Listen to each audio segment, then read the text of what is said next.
வருஷத்தின் கடைசி வாரத்திலே மிகவும் அவசியமான ஒரு சத்தியத்தை நான் உங்களோடு கூட பகிர்ந்து கொள்ள விரும்புகிறேன். 1 தீமோத்தேயுவின் புத்தகம் 3வது அதிகாரம் 16வது வசனம். அந்த வசனத்தில் சொல்லப்பட்டிருக்கிறது, தேவன் மாம்சத்தில் வெளிப்பட்டார். எல்லாரும் சொல்லுங்கள், தேவன் மாம்சத்தில் வெளிப்பட்டார். வானத்தையும் பூமியும் உண்டாக்கின சர்வவல்ல கர்த்தர் நம்மை போல ஆயுசு நாட்கள் உடையவராக, நம்மை போல ஒரு சரீரத்தை உடையவராக, ஒரு மனிதனாக, நம்மை போலவே சராசரி மனிதனைப் போலவே அனைத்தையும் அனுபவிக்கும்படியான ஒரு தன்மை உடையவராக அவருக்கு பசி உண்டாயிற்று, அவருக்கு தாகம் ஏற்பட்டது, அவருக்கு தூக்கம் வந்தது, களைப்படைத்திருந்தார், வருத்தம் அடைந்தார், ஏமாற்றம் அடைந்தார், கோபப்பட்டார். எல்லாவற்றையும் நம்மை போலவே அவர் சகலவற்றையும் சகல காரியங்களையும் அவர் அனுபவிக்கும் ஒரு நபராக, மனிதனாக இந்த உலகத்திலே அவர் வந்து அவர் பிறந்தார். கர்த்தர் ஸ்தோத்திரம். ஏற்கனவே நான் சொல்லியிருக்கிறேன், இயேசு கிறிஸ்து அவர் 2000 வருஷம் தான் ஆகுது. இந்த கடவுள் அநேகர் விவரம் தெரியாதவர்கள் சொல்லுவார்கள் 2000 வருஷம் தான் ஆகுது. இல்லை 2000 வருஷம் தான் ஆகுது என்பது தவறான ஒரு காரியம். இயேசு கிறிஸ்து அவர் தேவனாக இருக்கிறார், அவர் எப்போதும் தேவனாகவே இருக்கிறவர். ஆமென் சொல்லுவீங்களா? நம்மை மீட்கும்படியாக ஒரு மனித உருவெடுத்து வந்து 2000 வருஷத்திற்கு முன்பதாக சிலுவையிலே ரத்தம் சிந்தி அவர் மரித்தார். கர்த்தர் ஸ்தோத்திரம். அவருக்கு முன்னும் அவர் தேவனாகவே இருந்தார், அதற்கு பின்னும் அவர் தேவனாகவே இருக்கிறார். ஆமென் சொல்லுவீங்களா? அல்லேலூயா. ரைட். மிகவும் உன்னிப்பாய் நீங்கள் கவனிக்க வேண்டும் என்று நான் விரும்புகிறேன். இயேசு கிறிஸ்துவை பெற்றெடுக்க இந்த பூமியிலே அவருக்கு ஒரு கற்பம் தேவைப்பட்டது. அந்த கற்பம் அதற்கு முன் எந்த விதத்திலும் பிள்ளை பெற்றிராத தன்மையுடைய கன்னி கற்பமாக இருக்க வேண்டும் என்று தேவன் விரும்பினார். கர்த்தர் ஸ்தோத்திரம். கலப்படம் இல்லாமல் ஆண் விந்துவிலிருந்து தான் ரத்தம் உண்டாகிறது. ஆகவே மனுஷனுடைய இரத்த கலப்பு இல்லாத ஒரு குழந்தையாக இயேசுவை பெற்றெடுக்கும்படிக்கு இயேசு கிறிஸ்துவுக்கு, தேவனுக்கு ஒரு கன்னி பெண் தேவைப்பட்டது. ஒரு கன்னி பெண் தேவைப்பட்டது. அந்த பிள்ளையை பெற்றெடுத்த பிறகு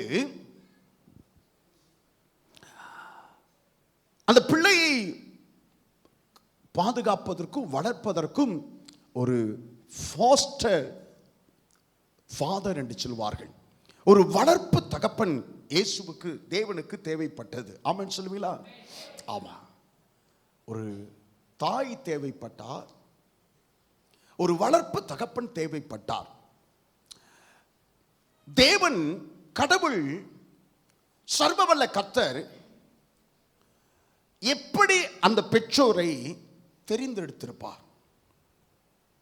எப்படி அந்த பெற்றோரை தெரிந்தெடுத்திருப்பார்?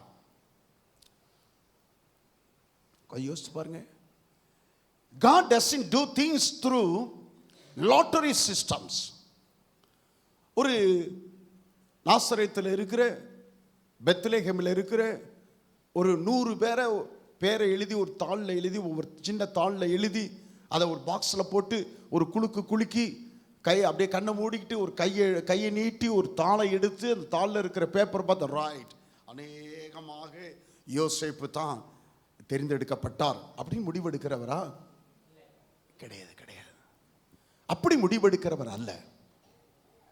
தெய்வ பிள்ளைகள், உங்களை பார்த்து நான் சொல்லுகிறேன், அப்படி முடிவெடுக்கிறவர் அல்ல. அப்படியானால் தேவன் யோசேப்பை எப்படி ஒரு வளர்ப்பு தகப்பனாக தெரிந்தெடுத்திருப்பார்? மரியாளை எப்படி ஒரு வளர்ப்பு தகப்பனாக தெரிந்தெடுத்திருப்பார்? ஒரு காரணம் இல்லாமல், எந்த விதமான காரணமும் இல்லாமல் யோசேப்பை கர்த்தர் தெரிந்தெடுத்திருப்பாரா? யோசிச்சு பாருங்க. எந்த விதமான காரணமும் இல்லாமல் மரியாளை கர்த்தர் தெரிந்தெடுத்திருப்பாரா? தெரிந்தெடுக்க மாட்டார். நிச்சயமாய் அப்படி செய்திருக்க மாட்டார். நல்லா அப்படியே மனசில் இந்த சத்தியத்தை நீங்கள் வாங்கிக் கொள்ள வேண்டும் என்று நான் விரும்புகிறேன். ரைட். 2021 வருடங்களுக்கு முன்பதாக இயேசு பெத்லகேமிலே பிறந்ததை போல, அன்னைக்கு பிறக்கலன்னு வச்சுங்க, இயேசு கிறிஸ்துவை பிறக்கல. 2021 தான் இயேசுவே பிறக்க போகிறார். முதலாக இயேசுவே 2021 தான் பிறக்க போகிறார். அது அம்பாசமுத்திர தாலுக்கால தான் பிறக்க போகிறார் அப்படின்னு சொன்னா, ஒரு கால் இங்க இருக்கிற கன்னி பெண்கள் யாராலும் தெரிந்தெடுப்பாரா? ஒரு கால் இங்க இருக்கிற யாராயிலும் வாலிப பிள்ளைகளை, திருமணத்திற்காக ஆயத்தமா இருக்கிற பிள்ளைகளை யாராயிலும் வளர்ப்பு தந்தையாக இருக்கும்படிக்கு தெரிந்தெடுத்திருப்பாரா? அப்படி தெரிந்தெடுத்திருப்பார்கள் எதை வைத்து நல்ல ஹைட்டா இருக்கிறா, அதனால அனிதாவை தேர்ந்தெடுக்கலாம், நல்ல அழகா இருக்கிறா அதனால இவ்வளவு தேர்ந்தெடுக்கலாம் அப்படின்னு ஏதாயிலும் காரியங்களை வைத்திருப்பாரா? அல்லது ஒரு காரணமும் இல்லாமல் குத்து மதிப்பாக ஒருவரை தெரிந்தெடுப்பாரா? கர்த்தருக்கு ஸ்தோத்திரம். இயேசுவுக்கு வளர்ப்பு தந்தையாக இந்த உலகத்திலே ஒரு மனிதனுக்கு ஒரு பெரிய பொறுப்பு கொடுக்கப்பட வேண்டியதா இருந்தது. அந்த பொறுப்பு தான் கர்த்தர் ஸ்தோத்திரம், உலகத்திலேயே தேவன் மனிதனுக்கு கொடுத்த பொறுப்புகளில் மிகவும் பெரிய பொறுப்பும் முக்கியமான பொறுப்புமாய் இருக்கிறது. ஆமென் சொல்வீங்களா? ஆமா. இயேசுவுக்கு வளர்ப்பு தந்தையாக இருக்க வேண்டும் என்பது தான் தேவன் கொடுத்த பொறுப்புகளிலே, மனிதனுக்கு கொடுத்த பொறுப்புகளிலே பெரிய பொறுப்பு. அப்போஸ்தலராய் பொறுப்பு கொடுத்தார், நியாயாதிபதியாய் பொறுப்பு கொடுத்தார், அரசனாக இருக்கும்படிக்கு பொறுப்பு கொடுத்தார். எத்தனையோ பொறுப்புகளை கர்த்தர் கொடுத்தார். பேழையை கட்டும்படிக்கு பொறுப்பு கொடுத்தார். இஸ்ரவேல் ஜனங்களை விடுதலை ஆக்கும்படிக்கு பொறுப்பு கொடுத்தார். அவர்களை கானான் தேசத்திற்குள் வழி நடத்தும்படிக்கு பொறுப்பு கொடுத்தார். எத்தனையோ மனிதர்களுக்கு பொறுப்பு கொடுத்தார். ஒரு நோவா, ஒரு மோசே, ஒரு யோசுவா, ஒரு சாலமோன், ஒரு தாவீது, சொல்லிக்கொண்டே போகலாம். ஆனால் கொடுக்கப்பட்ட பொறுப்புகள் எல்லாவற்றிலும் மிகவும் முக்கியமான பொறுப்பு இயேசுவுக்கு வளர்ப்பு தந்தையாக இருக்கும் பொறுப்பே. ஆமென் சொல்லுவீங்களா? தேவன் யோசேப்பினிடத்திலே எதை கண்டபடினாலே தேவன் அந்த பொறுப்பை அவருக்கு கொடுத்திருக்க கூடும். கர்த்தர் ஸ்தோத்திரம். இன்றைக்கும் தேவன் மனிதர்களுக்கு பொறுப்பை கொடுத்து கொண்டு தான் இருக்கிறார். ஆமென் சொல்லுவீங்களா? ஆமா. கவனிங்க, நல்ல கவனிங்க. இன்றைக்கு மனிதனுக்கு தேவன், விசுவாசிகளுக்கு தேவன் பொறுப்பை கொடுத்து கொண்டு தான் இருக்கிறார். உங்கள் தனிப்பட்ட வாழ்க்கையிலே அந்த பொறுப்பு கொடுக்கப்பட்டிருக்கலாம், சபையில் உங்களுக்கு பொறுப்பு கொடுக்கப்பட்டிருக்கலாம், ஒரு ஊழியத்திலே உங்களுக்கு பொறுப்பு கொடுக்கப்பட்டிருக்கலாம், குடும்பத்திலே ஒரு பொறுப்பு கொடுக்கப்பட்டிருக்கலாம், சமுதாயத்திலே உங்களுக்கு ஒரு பொறுப்பு கொடுக்கப்பட்டிருக்கலாம். ஆமென் சொல்லுங்களா? அல்லேலூயா, அல்லேலூயா. தேவன் கொடுக்க இந்த உலகத்தில் யோசேப்புக்கு ஒரு பொறுப்பை கொடுத்ததை போல உங்களுக்கும் பொறுப்பை கொடுக்க கர்த்தர் அந்த கொடுக்கும் பொறுப்பை பெற்றுக்கொள்ள விரும்பும் ஒரு நபராக நீங்கள் இருப்பீர்களானால் இந்த செய்தி உங்களுக்கு தான் என்று சொல்லுகிறேன். அல்லேலூயா. ஆமா. செய்திக்கு போவதற்கு முன்பதாக கர்த்தர் ஸ்தோத்திரம், நான் சில விளக்கத்தையும் நீங்கள் தெரிந்து கொள்ள வேண்டும் என்று நான் உங்களுக்கு சொல்ல விரும்புகிறேன். தேவன் யோசேப்பிடத்திலே எதை கண்டபடினாலே, எந்த காரணங்கள் நிமித்தமாக தேவன் யோசேப்புக்கு பொறுப்பை கொடுத்தார் என்று ஒரு 4 காரியங்களை நான் உங்களோடு கூட பகிர்ந்து கொள்ள விரும்புகிறேன். முதலாவது காரியம், காரிய சித்தி உள்ள மனிதனாயிருந்தார். யோசேப்பு எப்படிப்பட்டவர் சொல்லுங்க, சத்தமா சொல்லுங்க, எப்படிப்பட்ட மனிதன்? ஆமா. தமிழிலே காரிய சித்தின்னு சொன்னா, தமிழிலே அதுக்கு சரியான ஒரு விளக்கம் நம்மால் புரிந்து கொள்ள முடியவில்லை. ஆங்கிலத்தில் சக்சஸ்ஃபுல் மேன் என்று சொல்லி சொல்லப்படுற, சக்சஸ்ஃபுல் ஒன், வெற்றிகரமான ஒரு காரியத்தை கொடுத்தா அவர் கொடுத்த காரியத்தில் தோல்வியே இருக்காது. ஆமென் சொல்லுவீங்களா? கையை பிசைஞ்சுக்கிட்டு ஏதோ தப்பு நடந்துச்சுன்னு வந்து நிற்கவே மாட்டாங்க. அதான் காரிய சித்தி உள்ள மனிதனாக கர்த்தர் ஸ்தோத்திரம். கவனிங்க, மத்தேயு எழுதின சுவிசேஷம் 13வது அதிகாரம் 55வது வசனத்தை வாசிக்கலாம். 55வது வசனம். இவன் தச்சனுடைய குமாரன் அல்லவா? இவன் தச்சனுடைய குமாரன் அல்லவா? Is this not a carpenter's son? Is this not a carpenter's son? இவன் தச்சனுடைய குமாரன் அல்லவா? தச்சன் என்றால் நம்ம என்ன நினைக்கிறோம்னு சொன்னா, ஒரு அழுக்கு வேஷ்டி கட்டிக்கிட்டு, ஒரு இந்த இடத்துல ஒரு ஓட்டை, இந்த இடத்துல ஒரு ஓட்டை இருக்கிற பனியன் போட்டுக்கிட்டு, அப்படியே இளப்புளி வச்சுக்கிட்டு மரத்தில் வேலை செய்கிறவர்கள் தான் தச்சன் என்று சொல்லி நாம் நினைத்து கொண்டு இருக்கிறோம்.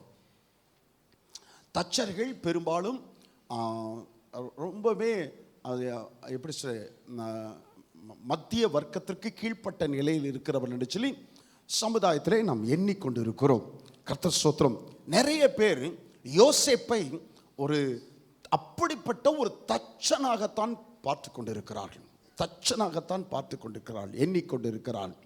மாத்திரமல்ல, யோசேப்பை அவர்கள் மிகவும் ஒரு ஏழை தச்சன் என்று தான் அநேகருடைய எண்ணங்களில் இருக்கிறது. They think that Joseph was a poor carpenter. அவன் ஒரு ஏழை தச்சன் என்று சொல்லித்தான் நினைத்து கொண்டிருக்கிறார்கள். கர்த்தர் ஸ்தோத்திரம். இவன் தச்சனுடைய குமாரன் அல்லவா என்று சொன்ன அந்த வார்த்தை, தச்சன் என்கிற வார்த்தை தமிழிலே தச்சன் என்று இருக்கிறது.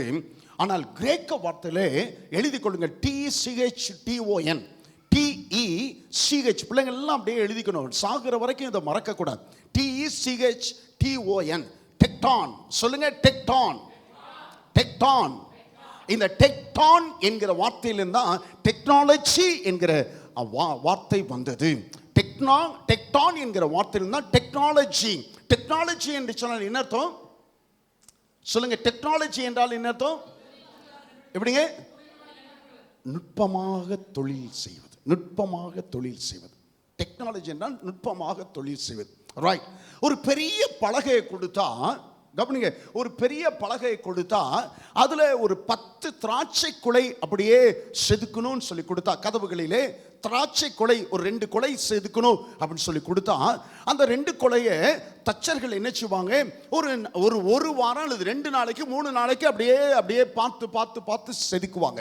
ஆனா டெக்னாலஜி எப்படி வந்துருச்சுன்னு சொன்னா, எப்படி வந்துச்சுன்னா, பலகை மிஷினுக்குள்ளார கொடுத்தா 10 நிமிஷத்துல அந்த 2 குலையோடு கூட செதுக்கப்பட்டு அந்த பக்கம் பலகை வந்துவிடும். ஆமென் சொல்வீங்களா? ஆமா. இவங்க 2 நாள் எடுத்துக்கொள்கிறதை அவர்கள் ஒரு 20 நிமிஷத்துல ஒரு மணி நேரத்துல அந்த காரியங்கள் எல்லாம் முடிந்து விடும். அப்போ அட்வான்ஸ்டு ஸ்டேட்டஸ். யோசேப்பு எப்படிப்பட்ட நிலையில் இருந்தாராம் இன்றைக்கு? கர்த்தர் ஸ்தோத்திரம். டெக்னாலஜி, தொழில்நுட்ப வல்லுநராக இருந்தார். ஆமென் சொல்வீங்களா? ஆமா, தொழில்நுட்ப வல்லுநராக இருந்தார். தொழில்நுட்ப வல்லுனர். கர்த்தர் ஸ்தோத்திரம். Highly advance what ever he is doing. அதான் அந்த வார்த்தைக்கு டெக்டான்ங்கிற வார்த்தைக்கு அர்த்தம். Highly advance what ever he is doing. அவர்கள் என்ன காரியங்கள் செய்தாலும் அது அப்படியே என்ன தொழில்நுட்பம் மிகுந்ததாக இருந்தது. கர்த்தர் ஸ்தோத்திரம். தொழில்நுட்பம் மிகுந்ததாக. ஆகவே யோசேப்பு ஒரு ஏழை தச்சன் அல்ல. ஆமென் சொல்லுவீங்களா? ஆமா. ஹைலி பெய்டு ப்ரொஃபஷன், அதிகமான சம்பளம் வாங்கப்படுகிற ஒரு தொழிலையே யோசேப்பு அவர் செய்து கொண்டு வந்தார். ஆமென் சொல்லுவீங்களா? ரைட். இன்னொன்று சரித்திரபூர்வமாக இன்னொரு காரியத்தை நான் உங்களுக்கு சொல்ல விரும்புகிறேன். யோசேப்பு நாசரேத் ஊரிலே வாழ்ந்து வந்தார். அவருடைய சொந்த ஊர் நாசரேத். யோசேப்பு நாசரேத் ஊரிலே வாழ்ந்து வந்தார். அந்த ஊருக்கு ஒரு 4 கிலோமீட்டர் தூரத்திலே, அம்பாசமுத்திரம் அல்லது கல்லிடக்குறிச்சி என்று வைத்துக் கொள்வோம், 4 கிலோமீட்டர் தூரத்திற்குள்ளாக செஃபரான் என்கிற செஃப்ரா, SEPHORA, செஃபோரா. சொல்லுங்க, செஃபோரா. செஃபோரா. ரைட். செஃபோ அப்படின்னு சொல்லக்கூடாது, Sephora. Right. Sephora, SEPHORA. Sephora என்கிற பட்டணம் இருந்தது. நாசரேத்துக்கு அடுத்த பட்டணம். கவனிங்க, நான் சொல்லுகிறதை, பெரும்பாலும் ட்ரெயின் ஓடின நாட்களிலே வீக்கபுரத்திலே, அம்பாசமுத்திரத்தில் இருக்கிற அநேகர், நூற்றுக்கணக்கானவர்கள் வேலைக்கு எங்க போய் வந்தாங்க? திருநெல்வேலிக்கு போய் வந்தாங்க. ஏன்னா அதுதான் தொழில் நகரம். இந்த செஃபோரா ஒரு தொழில் நகரம். செஃபோரா ஒரு பட்டணம். செஃபரா ஒரு நல்ல ஒரு செழிப்பான பட்டணம், ரிச் சிட்டி, செழிப்பான பட்டணம். இந்த செஃபராவில் தான் பெரிய ஒரு தொழிற்கூடம் யோசேப்பு வைத்திருந்தார் என்று சொல்லப்படுகிறது. அந்த ஊரை நாங்கள் போய் பார்க்கல. இன்னொரு தடவை போனால் கண்டிப்பாக நாசரேத்துக்கு பக்கத்தில் 4 கிலோமீட்டர் எங்கே இருக்குன்னு விசாரித்து கார்லையாச்சும் போயிட்டு வந்துடணும். சில இடங்களில் நாங்கள் கூட்டிகிட்டு போகல. நாங்கள் நினச்சிப்போம் சாயந்தரம் 6 மணிக்கு வந்ததுக்கப்புறம் ஒரு காஃபியை சாப்பிட்டுட்டு டக்குன்னு ஒரு டாக்ஸி பிடிச்சி எங்கேயாயும் போகணும், பஸார் போகணும், பர்ச்சேஸ் பண்ணணும், விசாரிச்சு போயிட்டு வந்துடுவோம். அது மாதிரி அந்த செஃபரா அந்த சிட்டியை போய் பார்த்து வர நாங்கள் விரும்புகிறேன். நல்ல ஒரு வளர்ச்சி மிக்க ஒரு வளர்ந்து வருகிற ஒரு பட்டணம், செழிப்புள்ள ஒரு பட்டணம், ஒரு தொழில் நகரமாக இந்த செஃபரா இருந்தது. ரைட்.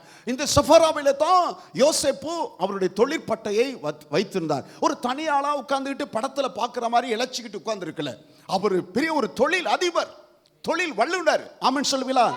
இன்னொரு காரியம், மரியாதை மேன்மைப்படுத்துவதற்காக கத்தோலிக்க மார்க்கத்திலே யோசேப்பை வயதானவராக காட்டிவிட்டார்கள். யோசேப்பு ரொம்ப வயசானவங்களப்பா அவங்க சித்தரித்து விட்டார்கள். அல்ல, அவர் தொழில் ஒரு யங் மேன், அவர் தொழில் வல்லுநராக இருந்தார். அவர் தொழில் கூடம் அங்கே செஃபராவிலே தான் இருந்தது. செஃபராவிலே அவர் தொழில் செய்து வந்த நாட்களில் தான் மரியாளுடைய பெற்றோர் யோசேப்பை சந்தித்திருக்க வேண்டும் என்று சொல்லப்படுகிறது. சந்தித்து யோசேப்பை கவனித்துக் கொண்டே வந்து, இந்த மனிதனுக்கு நம்முடைய பெண்ணை கொடுத்தா ரொம்ப நல்லா இருக்கும்ல அப்படின்னு சொல்லி தன்னுடைய பெண்ணை கொடுக்க வேண்டும் என்று சொல்லி அவர்கள் விரும்பி அவர்கள் தன்னுடைய மகள் மரியாளை அவர்கள் கொடுத்தார்கள். மரியாளுடைய தகப்பனார் செஃபராவின் ஜெப ஆலயத்திலே ஒரு முக்கிய பொறுப்பை வகித்த ஒரு நபராய் அவர் இருந்தார். ப்ராமினென்ட் மேன், எல்லாருக்கும் பிரபல்யமானவர் என்று சொல்வார்களே, பிரபலமான ஒரு நபராக அவர் ஜெப ஆலயத்திலே இருந்து வந்தவர் இந்த மரியாளுடைய தகப்பனார். கர்த்தருக்கு ஸ்தோத்திரம். ரைட். இந்த யோசேப்பை மரியாளுடைய பெற்றோர் நல்ல மேல முன்னுக்கு வருகிற ஒரு வாலிபனாக பார்த்தார்கள். They saw him as an upcoming young man. மேலே முன்னுக்கு வருகிற மனிதனாக பார்த்தார்கள். கடின உழைப்பாளியாக இந்த யோசேப்பை அவர்கள் பார்த்தார்கள். ஒரு நல்ல ஒரு இளைஞனாக இந்த யோசேப்பை பார்த்தார்கள். நல்ல ஒரு சம்பாதிக்கிற ஒரு வாலிபனாக இந்த யோசேப்பை பார்த்தார்கள். Successful, he was faithful and successful man. அவர் ஒரு நல்ல ஒரு வெற்றிகரமான ஒரு நபராக, சக்சஸ்ஃபுல் மேனாக அவர் இருப்பதை, காரிய சித்தி உள்ள நபராக இருப்பதை இவர்கள் இந்த பெற்றோர் பார்த்தார்கள். கர்த்தர் ஸ்தோத்திரம். கவனிங்க, தேவன் ஒரு பொறுப்பை யோசேப்புக்கு கொடுக்கிறார் என்றால், சக்சஸ்ஃபுல்லா இல்லாத, காரிய சித்தி இல்லாத ஒரு நபருக்கு தேவன் ஒரு நாளும் பொறுப்பை தர மாட்டார். ஆமென் சொல்லுவீங்களா? ஆமா, நல்லா கவனிச்சிங்க. தெளிவாய் உங்களுக்கு சொல்ல விரும்புகிறேன். ஒரு பெரிய பொறுப்பு, வளர்ப்பு தந்தை என்கிற பொறுப்பை கொடுக்க விரும்பும் போது காரிய சித்தி உள்ள நபராக ஒருவர் இல்லையானால் அவருக்கு அந்த பொறுப்பை நிச்சயமாக கொடுத்திருக்க மாட்டார். சபை மக்கள், உங்கள் ஒவ்வொருவரை பார்த்து நான் சொல்லுகிறேன், 60 வயதுக்கு மேற்பட்டவர்கள் எல்லாரும் ஓய்வு காலங்களாய் இருக்கலாம். அந்த ஓய்வு காலங்களிலும் உழைக்கிற நபராய் இருப்பீர்களானால் நீங்கள் பாராட்டுக்குரியவர்கள். 60 வயதிற்கு உட்பட்டவர்களாய் இருப்புகிற ஒருவர், கவனிங்க, 60 வயதிற்கு உட்பட்ட ஒருவரை பார்த்து நான் கேட்டா, நீங்க என்ன செய்யறீங்க தம்பி, நீங்க என்ன செய்யறீங்க பிரதர்ன்னு சொன்னா, சும்மா இப்போதைக்கு சும்மா இருக்கிற பாஸ்டர்ன்னு சொன்னா அவர் எப்போதைக்குமே சும்மா இருக்கிறவர் தான். சொல்றது புரியுதா? கிடையாது. 60 வயதுக்கு உட்பட்ட ஒருவர் உங்களை பார்த்து நீங்க என்ன செய்றீங்கன்னு சொன்னா சும்மா இருக்கிறேன் அப்படின்னு சொல்லக்கூடாது. சும்மா இருக்கிறேன் சொல்லுகிற ஒருவர் காரிய சித்தி உள்ள நபராக ஒருபோதும் இருக்க முடியாது. கர்த்தர் ஸ்தோத்திரம். தேவன் சோம்பேறிகளை அவர் தம்முடைய ஒரு பொறுப்பை கொடுத்து தேவன் சோம்பேறிகளை தம்முடைய ராஜ்யத்தின் காரியத்திற்காக பயன்படுத்துவது இல்லை. ஆமென் சொல்வீங்களா? ஆமா, வேலை கிடைக்கலன்னு சொல்லாதீங்க, வேலையை உருவாக்குங்க. ஆமென் சொல்வீங்களா? ஆமா, ஸ்டான்லி என்கிற தேவ மனிதர் சொல்லுவார், நான் இருக்கிற இடத்துல ஜெப குழுவே இல்லை, ஒரு சபையே இல்லை, ஜெபம் பண்றதுக்கு யாருமே இல்லை. அவர் சொல்வார், கல்லூரிக்கு போறீங்களா, அங்க ஜெபக்குழு இல்லையா, ஜெபக்குழுவை உருவாக்குங்கள். ஒரு இடத்துக்கு நீங்க இடம் மாத்தி நீங்க போறீங்களா, ஒரு ஊருக்கு போறீங்களா, அங்க சபையே இல்லையா, ஒரு சபையை உருவாக்குங்கள். அக்கில்லா பிரிஸ்கில்லா அப்படித்தான், அக்கில்லா பிரிஸ்கில்லா அப்படித்தான். இல்ல வேலையே இல்லைன்னு சொல்லாதீங்க, வேலையை உருவாக்குங்கள். ஆமென் சொல்லுவீங்களா? தேவன் உங்கள் பட்சத்தில் இருக்கிறார், தேவன் உங்களுக்கு துணையா இருக்கிறார். நீ கையிட்டு செய்கிற எல்லாவற்றிலும் கர்த்தர் உனக்கு காரியங்களை வாய்க்க செய்கிறவராய், உன்னை ஆசீர்வதிக்கிறவராய் இருக்கிறார். ஆமென் சொல்லுவீங்களா? ஆமா, கர்த்தர் ஸ்தோத்திரம். தேவனுக்கு மகிமை உண்டாகட்டும்.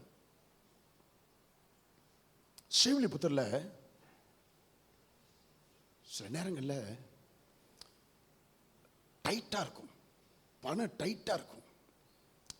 யார்ட்டையும் கேட்க விரும்ப மாட்டேன், யார்ட்டையும் கேட்க விரும்ப மாட்டேன். என்ன செய்வேன், திருச்சிக்கு போய் பழைய ரெக்கார்டு இருக்குல்ல, ரெக்கார்டு தெரியுங்களா? அதுக்கு ரெக்கார்டு தான் சொல்லுவாங்களா? என்னங்க ரெக்கார்டு, பழைய ரெக்கார்டு. நீங்கள் பிள்ளைங்களாம் பார்த்துருக்கீங்களா? ஆமாம், பழைய ரெக்கார்டு. அந்த பழைய ரெக்கார்டை போட்டு தான் அதில் போட்டு தான் எங்கள் வீட்டில் கிராம ஃபோன் இருக்கும், எங்கள் வீட்டில் ரெக்கார்ட்ஸ் அப்படியே அடுக்கி வச்சுருப்பாங்க. கொடியசைந்ததும் காற்று வந்ததா, காற்று வந்ததால் கொடியசைந்ததா, அவங்கவுங்க பெரியமான பாட்டை ரெக்கார்டை போட்டு அவங்கவுங்க டைம் பாஸ் பண்ணுவோம். ரைட். நான் போய் இதுக்குன்னே பழைய ரெக்கார்டு விற்கிற ஒரு இடம் திருச்சியில் இப்ராஹிம் பார்க் என்ற இடத்துக்கு பக்கத்தில் திருச்சியில் பழைய ரெக்கார்டெல்லாம் ரொம்ப குறைஞ்ச விலைக்கு தருவாங்க, பழைய ஜாமான்லாம் குறைஞ்ச விலைக்கு தருவாங்க. எங்கள் அப்பாவுக்கு ரொம்ப பரிச்சயம் அந்த ஆள். ஆகவே நாங்கள் போய் பழைய ரெக்கார்டு 50 ரெக்கார்டு 60 ரெக்கார்டு பழைய ரெக்கார்டை வாங்கிட்டு வீட்டுக்கு வந்து தோசைக்கல்லை ஸ்டவ் மேலே வச்சு தோசைக்கல்லை குப்புற போட்டு, அப்படின்னா குப்புற போட்டால் இப்படி இருக்கும்ல, ஸ்டவ் மேலே வச்சு கொஞ்சம் ஹீட் பண்ணி அப்படியே அந்த ரெக்கார்டு அப்படி எடுத்தால் ரெக்கார்டும் தோசைக்கல் மாதிரி அப்படியே வளைவாக வந்துடும். அதில் பெயிண்ட் அடித்து வசனம் எழுதி பூ போட்டு அதை விசுவாசிகளுக்கு நான் திருச்சியிலேருந்து வாங்கிட்டு வந்தேன்னு சொல்லி கொடுப்பேன். ஒரு பொய் சொல்லி கொடுப்பேன், திருச்சியிலேருந்து வாங்கிட்டு வந்து கொடுக்குறேன்னு சொல்லி விசுவாசிகளுக்கு கொடுத்து அந்த காசு. நான் என்ன சொல்லுகிறேன், எப்படி வேண்டுமானாலும் காசு பார்க்கலாம். ஆமென் சொல்வீங்களா? எப்படி வேணா, சும்மா உட்கார்ந்து இருக்கிற ஒருவனுக்கு தேவன் பொறுப்புகள் கொடுப்பதே இல்லை. ஆமென் சொல்வீங்களா? ரைட். இரண்டாவதாக, ஏன் யோசேப்புக்கு கர்த்தர் அந்த மாபெரும் இதுவரைக்கும் உலகத்திலே ஒருவருக்கும் தந்திராத அந்த வளர்ப்பு தந்தை என்கிற பொறுப்பை யோசேப்புக்கு கொடுத்தார் என்றால், he was a உட்காருங்கடா, he was a just man. அவன் ஒரு நீதிமானா இருந்தார். ஆமென் சொல்லுவீங்களா? ஆமா. மத்தேயு 1:18 வாசித்து பாருங்க. அவன் புருஷனாகிய யோசேப்பு நீதிமானாயிருந்து எல்லாரும் சொல்லுங்க நீதிமான். சத்தமா சொல்லுங்க நீதிமான். இன்னும் சகோதரிகள்லாம் சொல்லல, நீதிமான். God has been watching for a long time. God has been watching Joseph for a long time. வெகு காலமாக யோசேப்பை கவனித்துக் கொண்டே வந்தார். அவருடைய ஒவ்வொரு நடக்கைகளையும் ஒவ்வொரு செயல்பாடுகளையும் உன்னிப்பாய் கவனித்துக் கொண்டு வந்தார். உங்களையும் பரிசுத்த ஆவியானவர் வெகு காலமாக கவனித்துக் கொண்டே வருகிறார். ஆமென் சொல்வீங்களா? அவன் வெகு காலமாய். உங்களுக்கு தெரியுமா, நம்முடைய சபையின் ஒவ்வொரு நடவடிக்கையும் ரகசிய போலீசார் கண்காணித்து விசாரித்து டெல்லிக்கு தகவல் அனுப்பி கொண்டிருக்கிறார்கள். நன்கௌரி என்கிற ஒரு தீவிலே நானும் என்னுடைய உடன் மிஷனரியும் ரவி அவர்களும் 2 பேரும் ஊழியம் செய்து கொண்டு வந்தோம். அந்த நாட்களிலே கடற்கரையிலே மாலை நேரத்தில் கிட்டார் அடிச்சுக்கிட்டு அப்படியே பாடி ஆராய்ச்சிக்கிட்டு இருப்போம். அந்த கிட்டார் பாட்டை கேட்டு, அந்த கிட்டார் சத்தத்தை கேட்டு நிறைய பேர் வருவாங்க, பாட்டு கேட்பாங்க. அப்படி பாட்டு கேட்டுச்சோன்னே நீங்கள் நல்லா இருக்கீங்களா, என்ன செய்கிறீங்க, ஏது செய்றீங்கன்னு அப்படியே இயேசுவை பற்றி சொல்லுவோம். இன்னும் நிறைய பாட்டு நாங்கள் வாரத்தில் ஒரு நாள் நாங்கள் வீட்டில் வச்சு பாடுவோம். வாங்களே நல்லா இருக்கிறோம் அப்படின்னு சொல்லி அவர்களை அழைப்போம். கர்த்தர் ஸ்தோத்திரம். அந்த பாட்டு நாங்கள் கிட்டார் அடித்து பாடுவதை, அந்த பாடலை கேட்டு அதில் விருப்பம் கொண்டு ஒரு வாலிப சகோதரன் தினந்தோறும் எங்களிடத்தில் வந்து பேச்சு கொடுப்பார், எங்களிடத்தில் வந்து பேசுவார். எல்லாம் எல்லாம் நல்லா ரொம்ப நல்லா உட்காந்து டைம் ஸ்பெண்ட் பண்ணிவிட்டு அப்படியே கொஞ்சம் இருட்டின பிறகு தான் அதுக்கப்புறம் நாங்கள் எங்களுடைய அறைக்கு நாங்கள் திரும்புவோம். அவர் ஒரு ஒரு ஒரு சில வாரங்களுக்கு பிறகு ஒரு நாள் எங்களை தேடி வந்தார். எங்களை தேடி வந்தோன்னே அவர் சொன்னார், பிரதர்ஸ், நாளைக்கு நான் கப்பல் ஏறி நான் வந்து கல்கத்தா போகிறேன் அப்படின்னாரு. கல்கத்தா போகிறேன். அப்படியா, ரொம்ப சந்தோஷம். என்ன, அப்போ தான் அவர் சொல்கிறாரு, அவங்களுக்கு ஒன்றை சொல்லிவிட்டு போகலான்னு, கடைசி நாளாக இருக்கனால ஒன்றை சொல்லிவிட்டு போகலாம்னு சொல்லி இருக்கிறேன். நான் வந்து இங்கே ஒரு வேலையும் செய்யாத மாதிரி உங்களுக்கு தெரியும், ஆனால் நான் இங்கே ஒரு ரகசிய போலீஸாக வேலை செய்து கொண்டிருக்கிறேன். நீங்கள் செய்கிற மிஷனரிகளாய் வந்து இந்த இந்த இந்த தீவிலே நீங்கள் செய்கிற ஒவ்வொரு ஊழியத்தின் காரியங்களையும் வாரந்தோறும் நான் டெல்லிக்கு உளவுத்துறைக்கு தகவல் அனுப்பி கொண்டு இருக்கிறேன். இந்த காரியத்தை நீங்கள் என்ன, எங்கே போகிறீங்க, என்ன வரீங்க, எல்லா காரியம் டெல்லிக்கு தகவல், உளவுத்துறைக்கு தகவல் போய்கொண்டு இருக்கிறது என்று அதற்காகவே என்னை அனுப்பினார்கள் என்று சொன்னார்கள். எங்களுக்கு மிகுந்த ஆச்சரியமாகிவிட்டது. எங்களுக்கு மிகுந்த ஆச்சரியமாகிவிட்டது. பல நாட்கள் அவர்கள் எங்களை கவனித்துக் கொண்டே கண்காணித்துக் கொண்டே இருந்து வந்திருக்கிறார். கர்த்தருக்கு ஸ்தோத்திரம். பரலோகத்தின் தேவன் உங்கள் ஒவ்வொருவரையும் கவனித்துக் கொண்டே இருக்கிறார். உங்கள் ஒவ்வொரு திருமணமானவர்கள், ஆகாதவர்கள், உங்கள் ஒவ்வொருவரையும் கண்காணித்துக் கொண்டே வருகிறார். ஆமென் சொல்லுவீங்களா? அல்லேலூயா. ஆமா. திடீரென்று யோசேப்பை கர்த்தர் தெரிந்து கொள்ளவில்லை. திடீரென்று யோசேப்பை கர்த்தர் வளர்ப்பு தந்தை என்கிற ஒரு பொறுப்பை அவர் கொடுத்து விடவில்லை. தெளிவாய் அறிந்து கொள்ள வேண்டும், தெளிவாய் அறிந்து கொள்ள வேண்டும். தேவன் உங்களுக்கு ஒரு பொறுப்பை தர அவர் விரும்பும் போது, தேவன் உங்களை ஒரு ஆசீர்வாதத்தின் நிலைக்கு கொண்டு போக அவர் முடிவெடுத்த பொழுது, அதற்கு முன்பதாக பல நாட்கள் God is watching over you for a long time. வெகு நாட்களாய் உங்களை கவனித்துக் கொண்டே வருகிறார். கர்த்தர் ஸ்தோத்திரம். whom you are talking to, நீங்கள் யாரோடு கூட பேசுகிறீர்கள், உங்களுடைய சிறந்த, who is your best friend, உங்களுடைய சிறந்த நண்பர் யார், நீங்கள் யார் பேச்சை கேட்டுக்கொண்டிருக்கிறீர்கள், யார் பேச்சை நீங்க அதிகமாக, யார் பேச்சனா யார் சொல்றதுபடி நடக்கிறீங்க, யார் பேச்சை நீங்கள் கேட்டுக்கொண்டிருக்கிறீர்கள். கர்த்தர் ஸ்தோத்திரம். What books are you reading, நீங்கள் எப்படிப்பட்ட புத்தகத்தை நீங்கள் வாசித்துக் கொண்டிருக்கிறீர்கள், எப்படிப்பட்ட படங்களை அல்லது காட்சிகளை நீங்கள் பார்த்து கொண்டிருக்கிறீர்கள், உங்களுடைய மற்றவரோடு கூட தொலைபேசியிலே, மொபைலிலே எப்படிப்பட்ட சம்பாஷணை நீங்கள் செய்து கொண்டிருக்கிறீர்கள். எல்லாவற்றையும் கர்த்தர் கேட்கிறார், எல்லாவற்றையும் கர்த்தர் பார்க்கிறார், எல்லாவற்றிலும் கர்த்தர் உன்னிப்பாய் உங்களை கவனித்துக் கொண்டிருக்கிறார். திடீரென்று உங்களுக்கு உயர்வு வந்து விடுவது இல்லை, பொறுப்புகள் கொடுக்கப்படுவது இல்லை, ஆசீர்வாதம் வந்து விடுவதில்லை. கர்த்தர் கண்காணித்து, இவன் உண்மையாகவே என்னுடைய ஆசீர்வாதத்திற்கு பாத்திரவான், என்னுடைய உயர்வுக்கு பாத்திரவான், நான் மேன்மைப்படுத்துவதற்கு சரியான நபர் என்று சொல்லி உங்களை தெரிந்து கொள்ள கர்த்தர் விரும்புகிறார். கரங்களை தட்டி கர்த்தருக்கு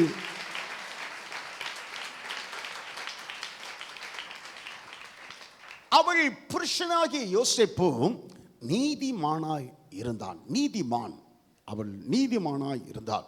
கவனிங்க, அந்த மேலை நாடுகளிலே ஒரு ஆணும் ஒரு பெண்ணும் திருமண நிச்சயம் செய்து கொண்டால், திருமணம் நிச்சயத்திற்கு பிறகே அவர்கள் கணவன் மனைவி என்று அவர்கள் அழைக்கப்படுவார்கள். திருமண நிச்சயம் முடிஞ்சிருச்சுன்னு சொன்னா, யோசேப்புடைய மனைவி மரியாளை பார்த்தானா இவ வந்து யோசேப்போட மனைவின்னு சொல்லுவாங்க. யோசேப்பை பார்த்தாங்கன்னா எல்லாரும் பார்க்குறவங்க திரும்ப சொல்லுவாங்க மரியாளுடைய புருஷன் சொல்லுவாங்க. இன்னும் அவர்கள் இன்னும் கல்யாணம் முடியல, ஆனால் நிச்சயம் முடிஞ்சாவே அவர்கள் கணவன் மனைவி என்றே அழைக்கப்படுவார்கள். கணவன் மனைவி தாம்பத்தியம் மாத்திரம் அவர்களுக்கு இடையிலே இருக்காதே ஒழிய, மற்ற எல்லா விதத்திலும் கணவன் மனைவி என்கிற அந்தஸ்திலேயே அவர்கள் சமுதாயத்திலே அவர்கள் எண்ணப்படுவார்கள், பார்க்கப்படுவார்கள். கர்த்தர் ஸ்தோத்திரம். அந்த நாட்கள்லாம் கர்த்தர் ஸ்தோத்திரம் நிச்சயம் பண்ணணும்னு சொன்னால், நானும் நிச்சயம் பண்ண வந்தப்போ பொண்ணையே காமிக்க மாட்டாங்க. ஆமாம், பொண்ணை நிச்சயம் முடிஞ்சோன்னா அப்படியே பொண்ணை அப்படியே பத்திரமா கூட்டிகிட்டு போயிடுவாங்க. ஏய் என்னடா இது, ஆமா, போட்டோ எடுக்கிறது இடையில வந்து யாராச்சும் ஒரு பெருசு நின்றுரும். இப்போ நிச்சயத்தன்னைக்கே தோல் மேல கையை போட்டுட்டு தலை மேல ஏறி உட்காந்துக்கிட்டு, ஆமா எல்லாம் எது கல்யாண போட்டோ, எது நிச்சயம் ஆல்பம், எது கல்யாண ஆல்பம் ஒண்ணுமே தெரியல. எல்லாத்துலயும் ஒரே மாதிரி இருக்காங்க. அவர் எங்க நிற்பாரு, அந்த அம்மா இங்கே நிற்கும், ஒருத்தர் பார்த்துக்கிட்டு எல்லா காரியங்களும் கன்றாவி எல்லாமே இருக்கும் பாருங்க. அந்த நாட்கள்ல அப்படி இல்லை. கையை பிடிக்கிறதா, விரலை கூட பிடிக்க விட மாட்டாங்க. ஏன்னா இன்னும் கல்யாணம் ஆகலையா, என்ன கல்யாணம் ஆகலையா, போ போ போ போ போ வீட்டுக்கு போ அப்படின்னா பாஸ்டமாவும் ரொம்ப அப்படியே பவ்யமா போடா நீ எப்படி வேணாலும் போடான்ட்டு அப்படியே வீட்டுக்குள்ளார போயிடுறது. ஆமா, போயிட்டு வரேன்னு சொல்றது கூட அப்படியே கள்ளத்தனமா ஜன்னல் வழியா பார்த்து போயிட்டு வட்டுமா.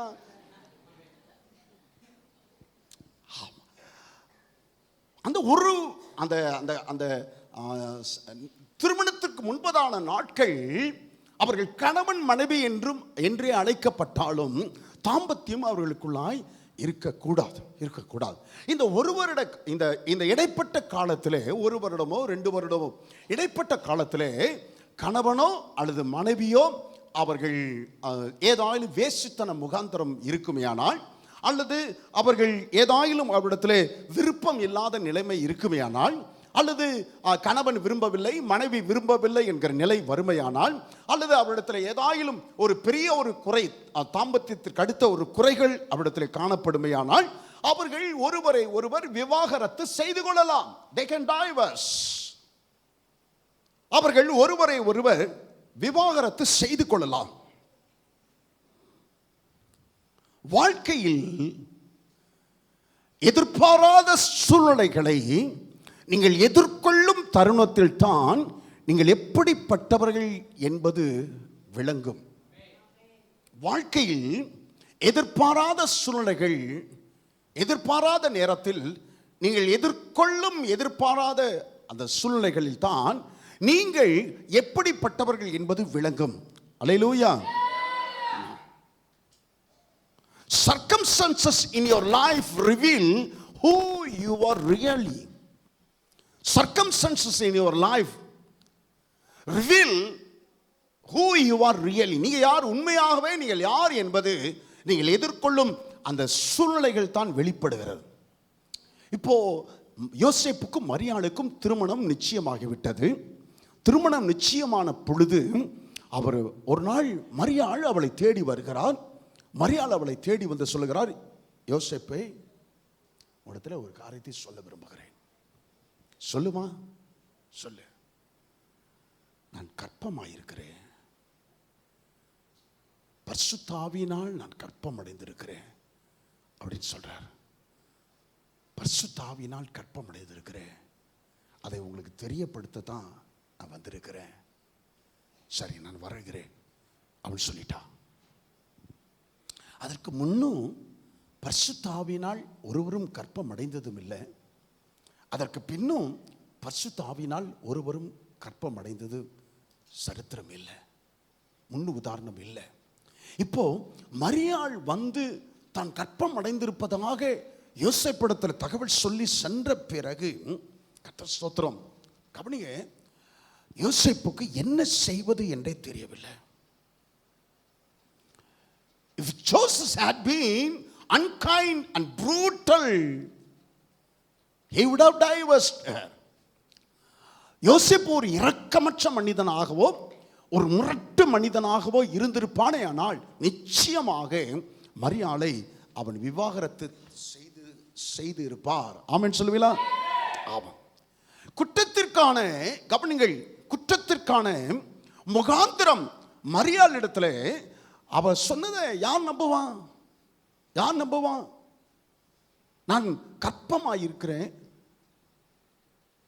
பரிசுத்த ஆவியினால் கர்ப்பமாயிருக்கிறேன், வேற எந்த மனிதனாலும் அல்ல, நம்புங்க யோசேப்பு, உங்களை தவிர வேற யார்ட்டையும் இதை நான் சொல்ல முடியாதுன்னு சொல்லும்போது யோசேப்பு ஏற்றுக்கொள்ள எப்படி அவரால் முடியும்?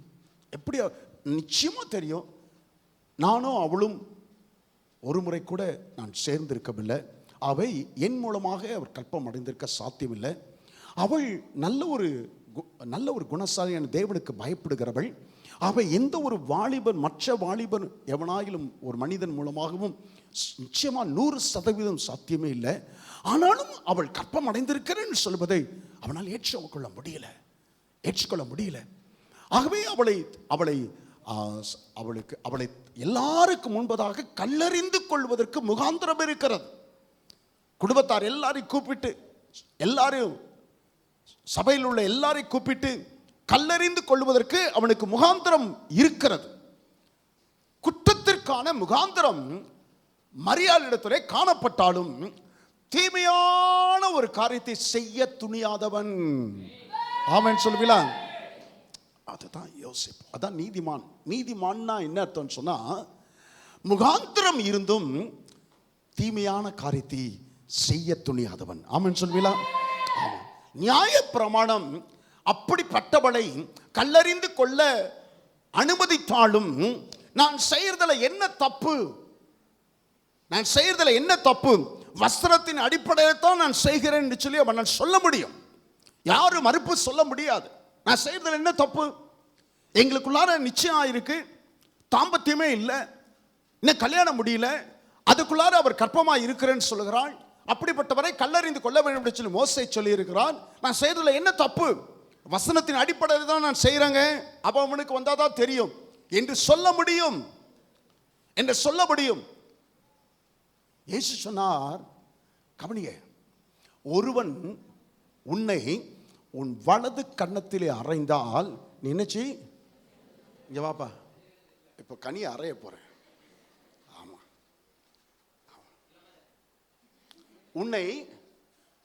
உன்னை வலது கன்னத்திலே அறைந்தால் நீ அவருக்கு என்னச்சு இடது கன்னத்தை திரும்ப காட்டணும். ஆமா, இடது மறு கன்னத்தை என்ன செய்யணும், காட்டணும். இப்ப மறு கன்னத்திலே அரைஞ்சா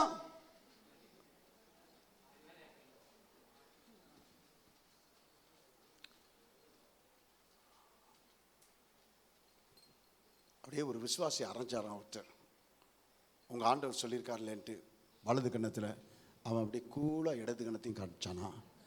இடது கணத்திலையும் ஓங்கி அரைஞ்சனா இவன் என்ன செஞ்சானா, லெஃப்ட் அண்ட் ரைட் அவனை வெளுத்து தள்ளிட்டானா. தேங்க்யூ. அவன் அடி வாங்கினவன் கேட்டானா, உங்கள் ஆண்டவர் அப்படி சொன்னாரான்னு கேட்டானா. உங்கள் ஆண்டவர் என்ன சொன்னார், வலது கணத்தில் அரைஞ்சா இடது கணத்தை காட்டுன்னு சொன்னார்ல, நீ இப்படி லெஃப்ட் அண்ட் ரைட் அடிச்சிட்டேன்னு அவன் சொன்னாரான். இயேசு சொன்னார், வலது கணத்தில் அரைஞ்சா இடது கணத்தை காட்டுன்னு சொன்னாரு. இடது கண்ணத்திலேயே அரைஞ்சா என்ன செய்யணும்னு சொல்லல. நான் சொல்ல புரியுதா, இவர் என்ன வசனத்தின்படி வாழ்கிற விசுவாசி. நான் சொல்ல புரியுதா, ஆமா, வசனத்தின்படி நிறைய பேர் வசனத்தின்படி வாழ்கிறவங்க நிறைய பேர் இருப்பாங்க. யோசேப்பு அவன் வசனத்தின்படி அவளை தள்ளி விடுவதற்கு அவனிடத்திலே ஏது முகாந்திரம் இருந்த பொழுதிலும், ஆமென் சொல்லுவீங்களா, அவன் அந்த தீமையான காரியத்தை செய்ய துணியாதவன். அதனால தான் நீதிமான் என்றால் என்ன அர்த்தம் சொன்னா, குற்றத்திற்கான முகாந்திரம் இருந்தாலும் தீமையான காரியத்தை செய்ய துணியாதவன். ஆமென் சொல்லுவீங்களா? சொல்லுங்க. குற்றத்திற்கான முகாந்திரம் இருந்தாலும் தீமையான காரியத்தை செய்ய துணியாதவன். ஆமா, தச்சன் என்கிற வார்த்தைக்கு கிரேக்க வார்த்தை சொன்ன என்ன சொன்ன சொல்லுங்க, டெக்டான். Good, very good, very good, right. இப்போ நீதிமான் என்கிற வார்த்தைக்கு கிரேக்க வார்த்தை என்னன்னு சொன்னா, இந்த இடத்துல உண்டாயிருக்கிறேன் நீதிமானா இருந்து, அந்த நீதிமான் என்கிற வார்த்தைக்கு கிரேக்க வார்த்தை என்னன்னு சொன்னா டைகாயோஸ். டைகாயோஸ் சொல்லுங்கள், டைகாயோஸ். DIKAIOS, DIKAIOS, DIKAIOS, டைகாயோஸ். சொல்லுங்க, டைகாயோஸ். டைகாயோஸ் என்கிற வார்த்தைக்கு என்ன அர்த்தம் சொன்னா, அவமானப்படுத்துவது, அவமானப்படுத்தாமல் இருப்பது, அவமானம் தொடர்புடைய ஒரு காரியம், அவமானம் தொடர்புடைய எம்பராஸ், அவமானம் தொடர்புடைய ஒரு காரியம். ரைட். இவன் நீதிமானா இருந்தான் என்றால் என்ன அர்த்தம் சொன்னா, கர்த்தர் ஸ்தோத்திரம், இவன் அவளிடத்திலே குற்றத்திற்கான முகாந்திரம் காணப்பட்ட பொழுதிலும் தனக்கு மனைவியாய் நியமிக்கப்பட்ட மரியாளை அவமானப்படுத்த மனதில்லாமல், டைகாயோஸ்னா என்ன சொன்னா அவமானப்படுத்த மனதில்லாது இருப்பது. சொல்லுங்கள், இன்னொரு தடவை சொல்லுங்க. அவமானப்படுத்த மனதில்லாதிருப்பது. டைகாயோஸ் என்றால் அவமானப்படுத்த மனதில்லாதிருப்பது. ஒரு விசுவாசத்தினிடத்தில் ஒரு குற்றத்தை நீங்கள் பார்ப்பீர்களே ஆனால் கண்டால் அதை ஊதி பெரிதாக்காதிருங்கள். ஆமென் சொல்லுவீங்களா? God is watching over you. பல நாளாக கவனிச்சுக்கிட்டே இருப்பார். நீங்கள் பாஸ் பண்ணிட்டீங்கன்னா உங்களுக்கு பெரிய பொறுப்பு கர்த்தர் கொடுப்பார், பெரிய ஒரு மேன்மையை கர்த்தர் கொடுப்பார், பெரிய ஒரு உயர்வை கர்த்தர் கொடுப்பார். நான் சொல்லுகிறேன், நிறைய விசுவாசிகள் தோல்வி அடைந்ததுனால தான், இந்த காரியத்தில் தோல்வி அடைவதனால தான் கர்த்தர் உங்களை நம்பி ஒரு பெரிய பொறுப்பை கொடுக்க முடியல, ஒரு பெரிய மேன்மையை உங்களுக்கு கொடுக்க முடியல, ஒரு பெரிய ஆசீர்வாதத்தை கர்த்தர் உங்களுக்கு கொடுக்க முடியல. அவமானப்படுத்த மனதில்லாதிருப்பது. ஆமென் சொல்லுவீங்களா? ஆமாம், கர்த்தர் ஸ்தோத்திரம். ஒரு தவறை ஒரு நபரிடத்தில் கண்டால் அதை ஊதி ஊதி ஊதி ஊதி பெரிதாக்காதபடிக்கு, பெரிதாக்கி அந்த நபரை, அந்த குறையை பெரிதாக்கி அந்த நபரை அவமானப்படுத்தும் காரியத்தை செய்யாதிருங்கள். அவமானப்படுத்தும் காரியத்தை செய்யாதிருங்கள். கர்த்தர் ஸ்தோத்திரம். மத்தேயிலே 18வது அதிகாரத்தில் 15வது வசனத்திலிருந்து 17வது வசனம் வரைக்கும் கர்த்தர் ஒரு காரியத்தை சொல்லுகிறார். ஒருவனிடத்தில் வாசிக்கலாம். 18வது அதிகாரம் 15லிருந்து 17வது வசனம் வரைக்கும். உன் சகோதரன் உனக்கு விரோதமாக குற்றம் செய்தால் அவனிடத்தில் போய் நீயும் அவனும் தனித்திருக்கையில். கவனிங்கள், உன் சகோதரன் உனக்கு விரோதமாக குற்றம் செய்தால் அவனிடத்தில் நீ போய் நீயும் அவனும் தனித்து இருக்கையில். சொல்லுங்க, எப்படி இருக்கையில்? தனித்து இருக்கையில் அவன் குற்றத்தை அவனுக்கு உணர்த்து. ஆமென் சொல்லுங்களா? ஆமா. அவன் உனக்கு உன் பேச்சை கேட்டானா, செவி கொடுத்தால் அவனை நீ ஆதாயப்படுத்திக் கொள்வாய். நீ பெரிய ஒரு ஊழியத்தை செய்திருக்கிற. ஆமென் சொல்வீங்களா? ஆமா. தனித்து உணர்த்து, தனித்து சொல்லு. எப்பா நீ செஞ்ச காரியம் தப்பு அப்படின்னு சொல்லுங்க. நீ எத்தனை வருஷம் விசுவாசியா இருந்தாலும் சரி, அவர்களை பார்த்து சொல்லுங்க, நீங்க செஞ்ச காரியம் தப்பு, நீங்க செஞ்ச காரியம் தப்பு, நீ பேசின காரியம் தப்பு. தனித்து உணர்த்துங்கள். அவன் உங்களுக்கு செவி கொடுத்தால் அவனை ஆதாயப்படுத்திக் கொள்வாய். பெரிய ஒரு காரியத்தை நீ செய்திருக்கிறாய். அவன் நீ சொல்றதுக்கு செவி கொடாமல் போனால் அடுத்து உன்னோட கூட 2-3 பேரை கூட்டிட்டு போ, உன்னோட 2-3 சாட்சியை கூட்டிட்டு போ. அந்த சாட்சிகளின் முன்னிலையிலே அவன் குற்றத்தை அவனுக்கு உணர்த்து, அவனுக்கு உணர்த்து. நீ கொண்டு போன அந்த 2-3 சாட்சிகளை நீ யார் என்ன பார்த்து சொல்றது? நீ யார்? நீ யோக்கியமா, இவன் யோக்கியமா, அவன் யோக்கியமான்னு சொல்லி அவன் தன் குற்றத்தை ஒப்புக்கொள்ள மனதாய் இல்லாவிட்டால், கர்த்தர் திருந்தாமல் போனா அடுத்து அந்த காரியத்தை, விஷயத்தை நீ எங்க கொண்டு வா? சபைக்கு கொண்டு வான்னு சொன்னார். சபைக்கு கொண்டு வா. சபையில வச்சு அந்த காரியத்தை அவனுக்கு உணர்த்தியும் அவன் செய்யலன்னு சொன்னா அவனை கண்டுக்காத, அவனை கலட்டி விட்டுரு, அவனை கலட்டி விட்டுருன்றார் ஆண்டவர். அவனை கலட்டி விட்டுரு, அவனை அவமானப்படுத்தாதீங்க, அவமானப்படுத்தாதீங்க, கலட்டி விட்டுருங்க. அவன் உங்களுக்கு அஞ்ஞானியை போல இருப்பானாக என்றார் ஆண்டவர். ரட்சிக்கப்படாதவன் எப்படி இருக்கிறானோ அதை மாதிரி அவன் லிஸ்ட்ல சேர்த்துருங்க என்றார். விசுவாசி லிஸ்ட்ல இருந்து எடுத்துருங்க என்றார். விசுவாசி லிஸ்ட்ல இருந்து எடுத்துருங்க. இங்கே தான் தப்பு பண்றோம், இங்கே தான் நான் தப்பு பண்றேன். நான் ஜானை நேசிக்கிறேன், நான் மோசையை நேசிக்கிறேன், கனியை நேசிக்கிறேன், நாங்கள் 2 பேரும் ஃப்ரெண்ட்ஸாக இருக்கிறோம். அவர் தப்பு பண்ணுறான்றதுனால நான் உணர்த்தாமல் நான் அவனோட கூட இருந்தேன்னா நீயும் அவனோடு கூட சம்பந்தப்படுகிறான்னு சொல்லி கர்த்தர் சொல்கிறார். உணர்த்தணும். உணர்த்தலையா ஒன்றை நீ காத்துக்கொள்வதற்கு அவனை விட்டு விலகிடணும். அப்போ தான் அவன் திருந்துவான். இல்லைன்னா ஒரு நாள் என்ன செய்ய மாட்டான்? திருந்த மாட்டான். சகோதரிகளை பார்த்து சொல்லுகிறேன், சகோதரர்களை பார்த்து சொல்லுகிறேன். ஒரு சாட்சி கேடான ஒரு ஈனத்தனமான ஒரு காரியத்தை ஒரு செய்ய கண்டா ஒரு தடவை சொல்லுங்க, 2 தடவை சொல்லுங்க, அதுக்கப்புறம் கலட்டி வந்துடணும், கலட்டி விட்டுணும். உங்களை நீங்கள் காத்துக்கொள்ள. அவன் எப்படி ஃப்ரெண்ட் ஆச்சே? Friend? No no no no. கர்த்தருடைய வசனம் இப்படி தான் சொல்லுது.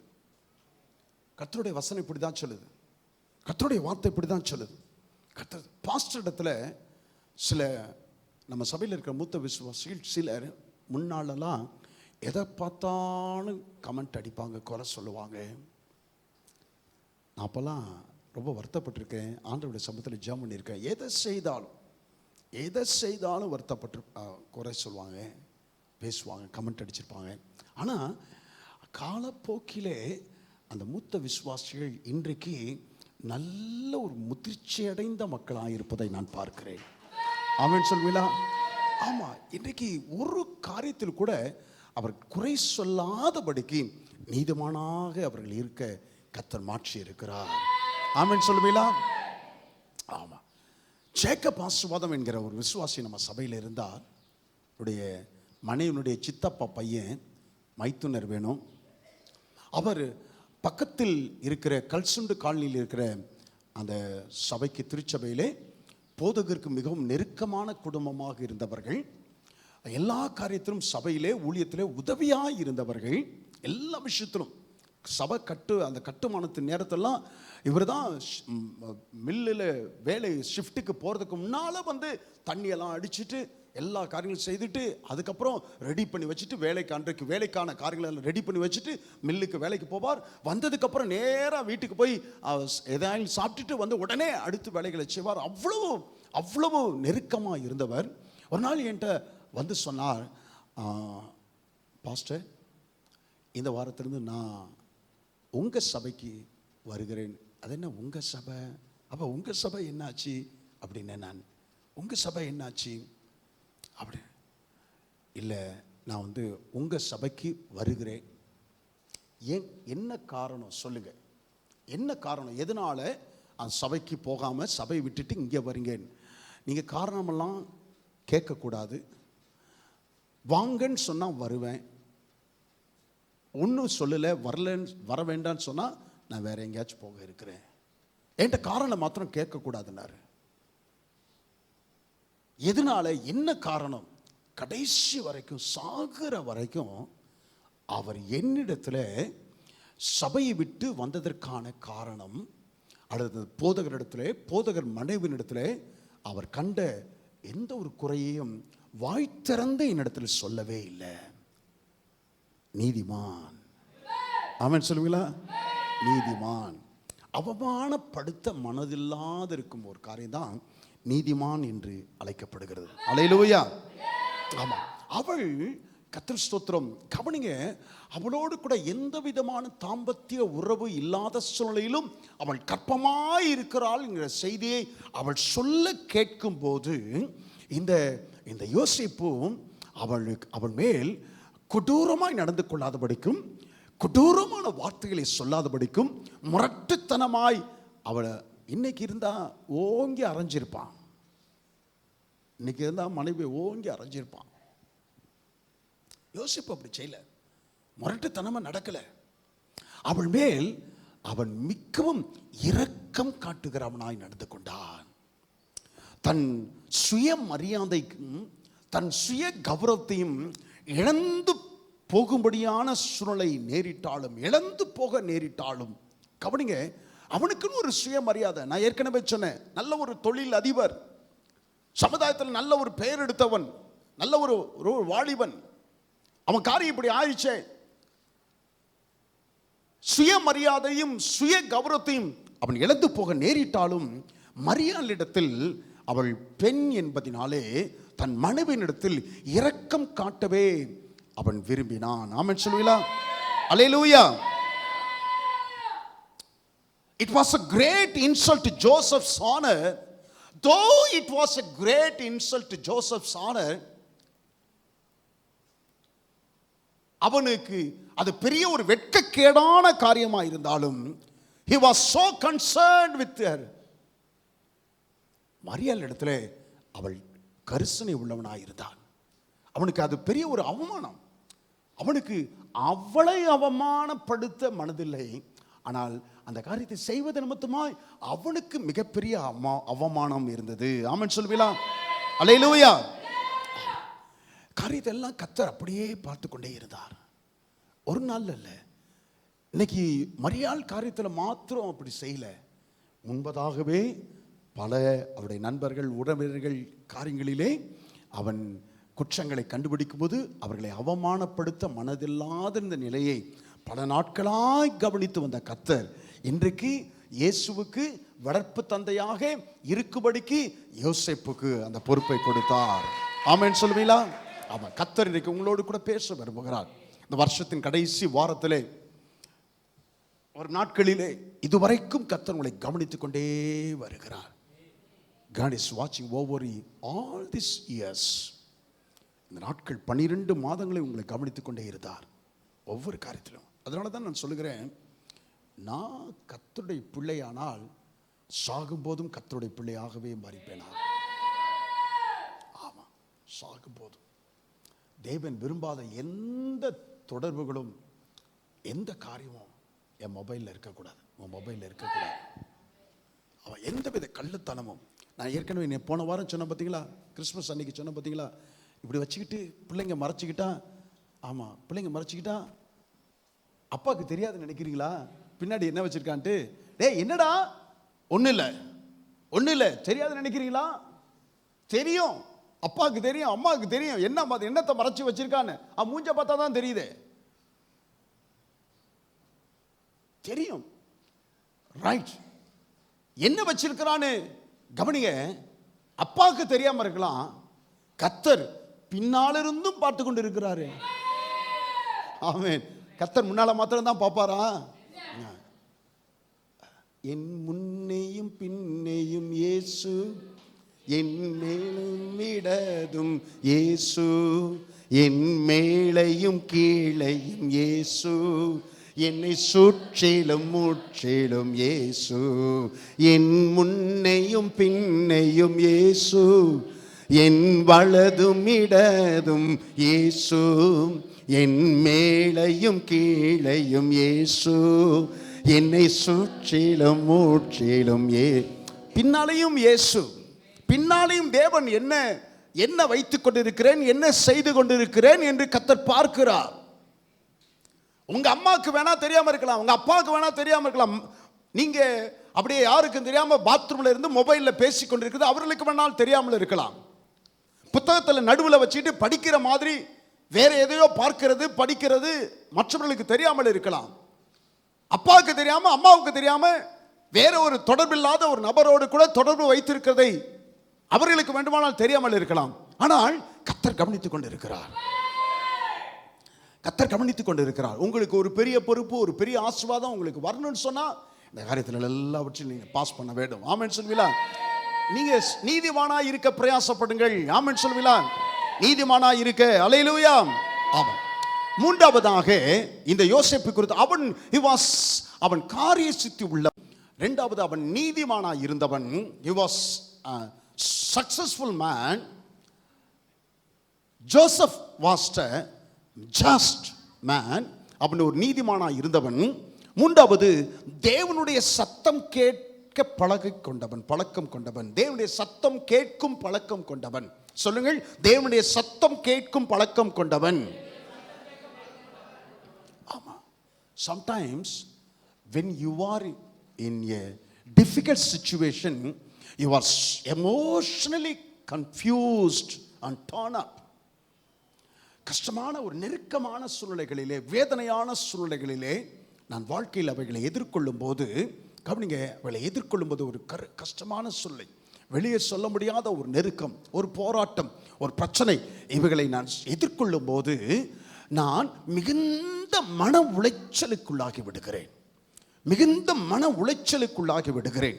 மிகுந்த ஒரு குழப்பத்தின் நிலைக்குள்ளாய் தள்ளப்பட்டு விடுகிறேன். மிகுந்த ஒரு மன உளைச்சல், மிகுந்த ஒரு குழப்பமான ஒரு நிலை. மூன்றாவது, தலைமுடியை பீத்துக் கொள்ளும்படியான, என்ன செய்வது என்று தெரியாத ஒரு நிலை. torn up situation. தலைமுடியை பீத்துக் கொள்ளும்படியான ஒரு சூழ்நிலை. அந்த சூழ்நிலையில தேவனுடைய சத்தம் உங்களால கேட்கவே முடியாது. கேட்க விருப்பமும் இல்லை, விருப்பம் இருக்காது. ஆண்டவருடைய சமூகத்திற்கு வரவே விருப்பம் இருக்காது. தேவனுடைய சத்தம் கேட்கவே உங்களுக்கு, it is hard for you to hear from the Lord.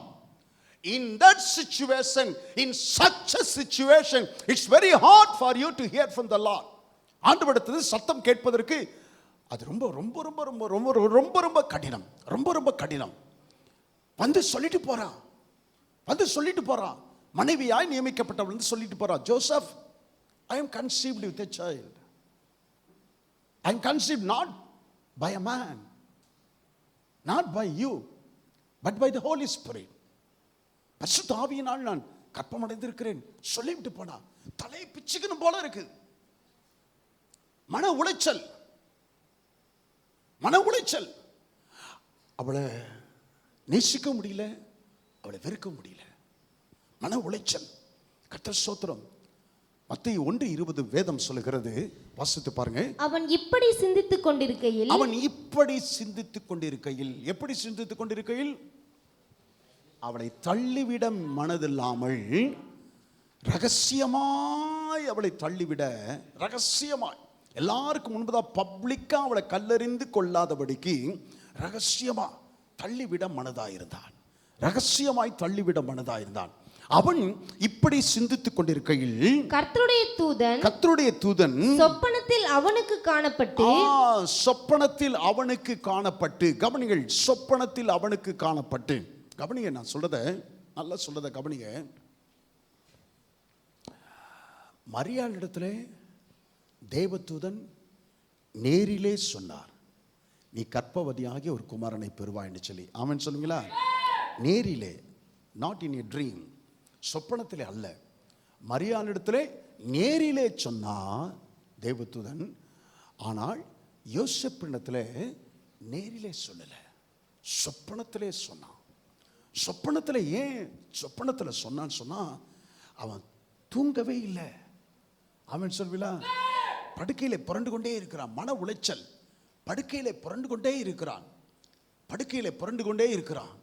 அந்த மன உளைச்சலின் மிகுதினால் அசந்து அப்படியே கண்களை மூடும் போது தேவதூதன் மூலமாக சொப்பனத்திலே அவனுக்கு, ஆமென் சொல்லுமா, வாசிக்கலாம், சொப்பனத்திலே அவனுக்கு காணப்பட்டு, தாவீதின் குமாரனாகிய யோசேப்பே, உன் மனைவியாகிய மரியாளை சேர்த்துக்கொள்ள ஐயப்படாதே. அவளிடத்தில் உற்பத்தியாய் இருக்கிறது. பரிசுத்த ஆவியினால் உண்டானது. அவளிடத்தில் உற்பத்தியாய் இருக்கிறது, பரிசுத்த ஆவியினால் உண்டானது என்று சொல்லி கர்த்தர் சொன்னார். கர்த்தர் பேசுகிறான். கவனிங்க. If you are willing to hear other voices, you would not able to hear God's voice. நீங்கள் மற்ற சத்தங்களை கேட்பதில் பிரியமுள்ளவர்களாக இருப்பீர்களானால் தேவனுடைய சத்தத்தை உங்களால் கேட்பது அரிதாயிருக்கும். If you are willing to hear other voices, you will not be able to hear God's voice. If you are not willing to hear other voices, surely you would be able to hear God's voice. நீங்க மற்ற சத்தத்தை கேட்க விருப்பம் இல்லாத ஒரு நிலைக்கு வருவீர்களானால் நிச்சயமா ஒவ்வொரு காரியத்திலும் கர்த்தருடைய சத்தத்தை நீங்க கேட்பீங்க. ஆமென் சொல்வீங்களா? அப்படியே உங்ககிட்ட தான் கர்த்தர் விட்டுறாரு சான்ஸ். மற்ற சத்தம் தான் எனக்கு வேணும், யூடியூப் தான் வேணும், வாட்ஸ்அப் தான் வேணும், அதுக்குள்ளாடி மறந்துட்டேன், மற்றெல்லாம் ஃபேஸ்புக்கு தான் வேணும் அப்படின்னு சொல்லி நீங்கள் நினைச்சீங்கன்னா கர்த்தர் சத்தம், கர்த்தருடைய சத்தம் உங்களுக்கு கேட்பது அரிதாக இருக்கும். இதெல்லாம் எனக்கு வேண்டாம்.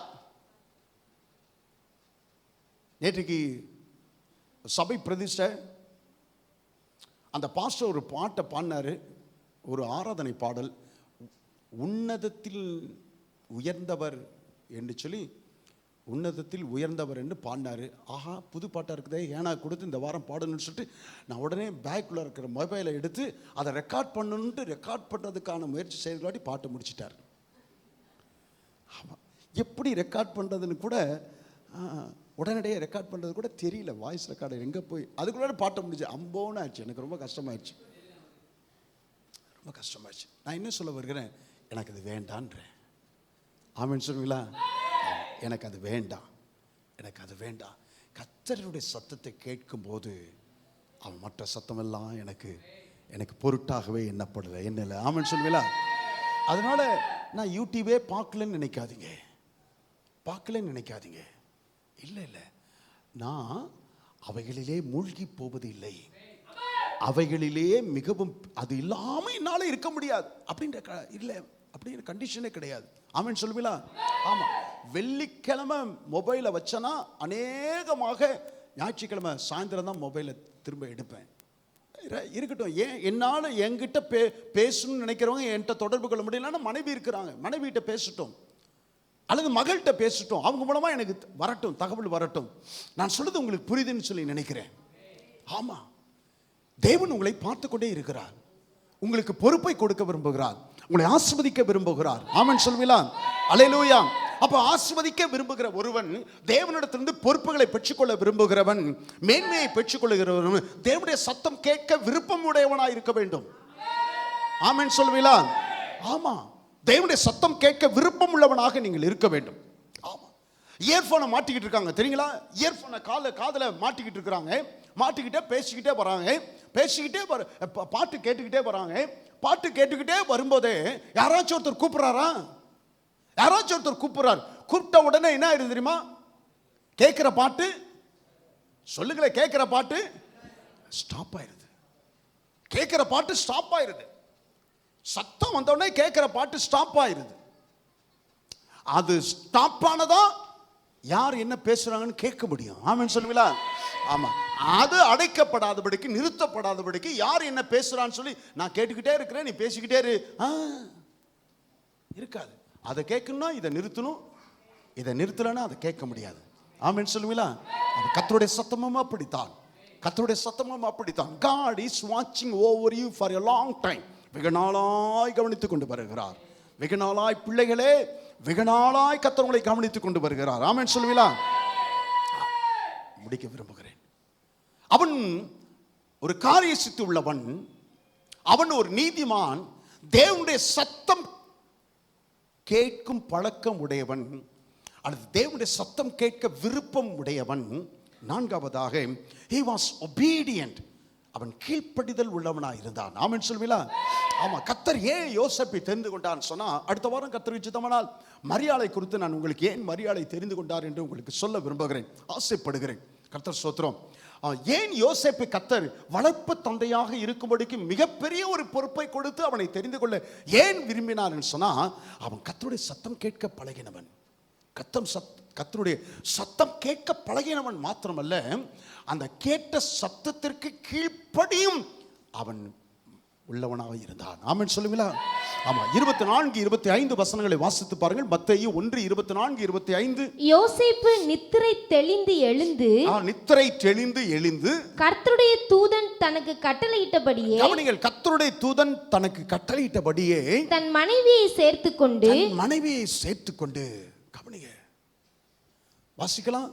அவள் தன் முதல் பேரான குமாரனை பெருமளவும் அவளை அறியாதிருந்து அவருக்கு இயேசு என்று பெயரிட்டான்.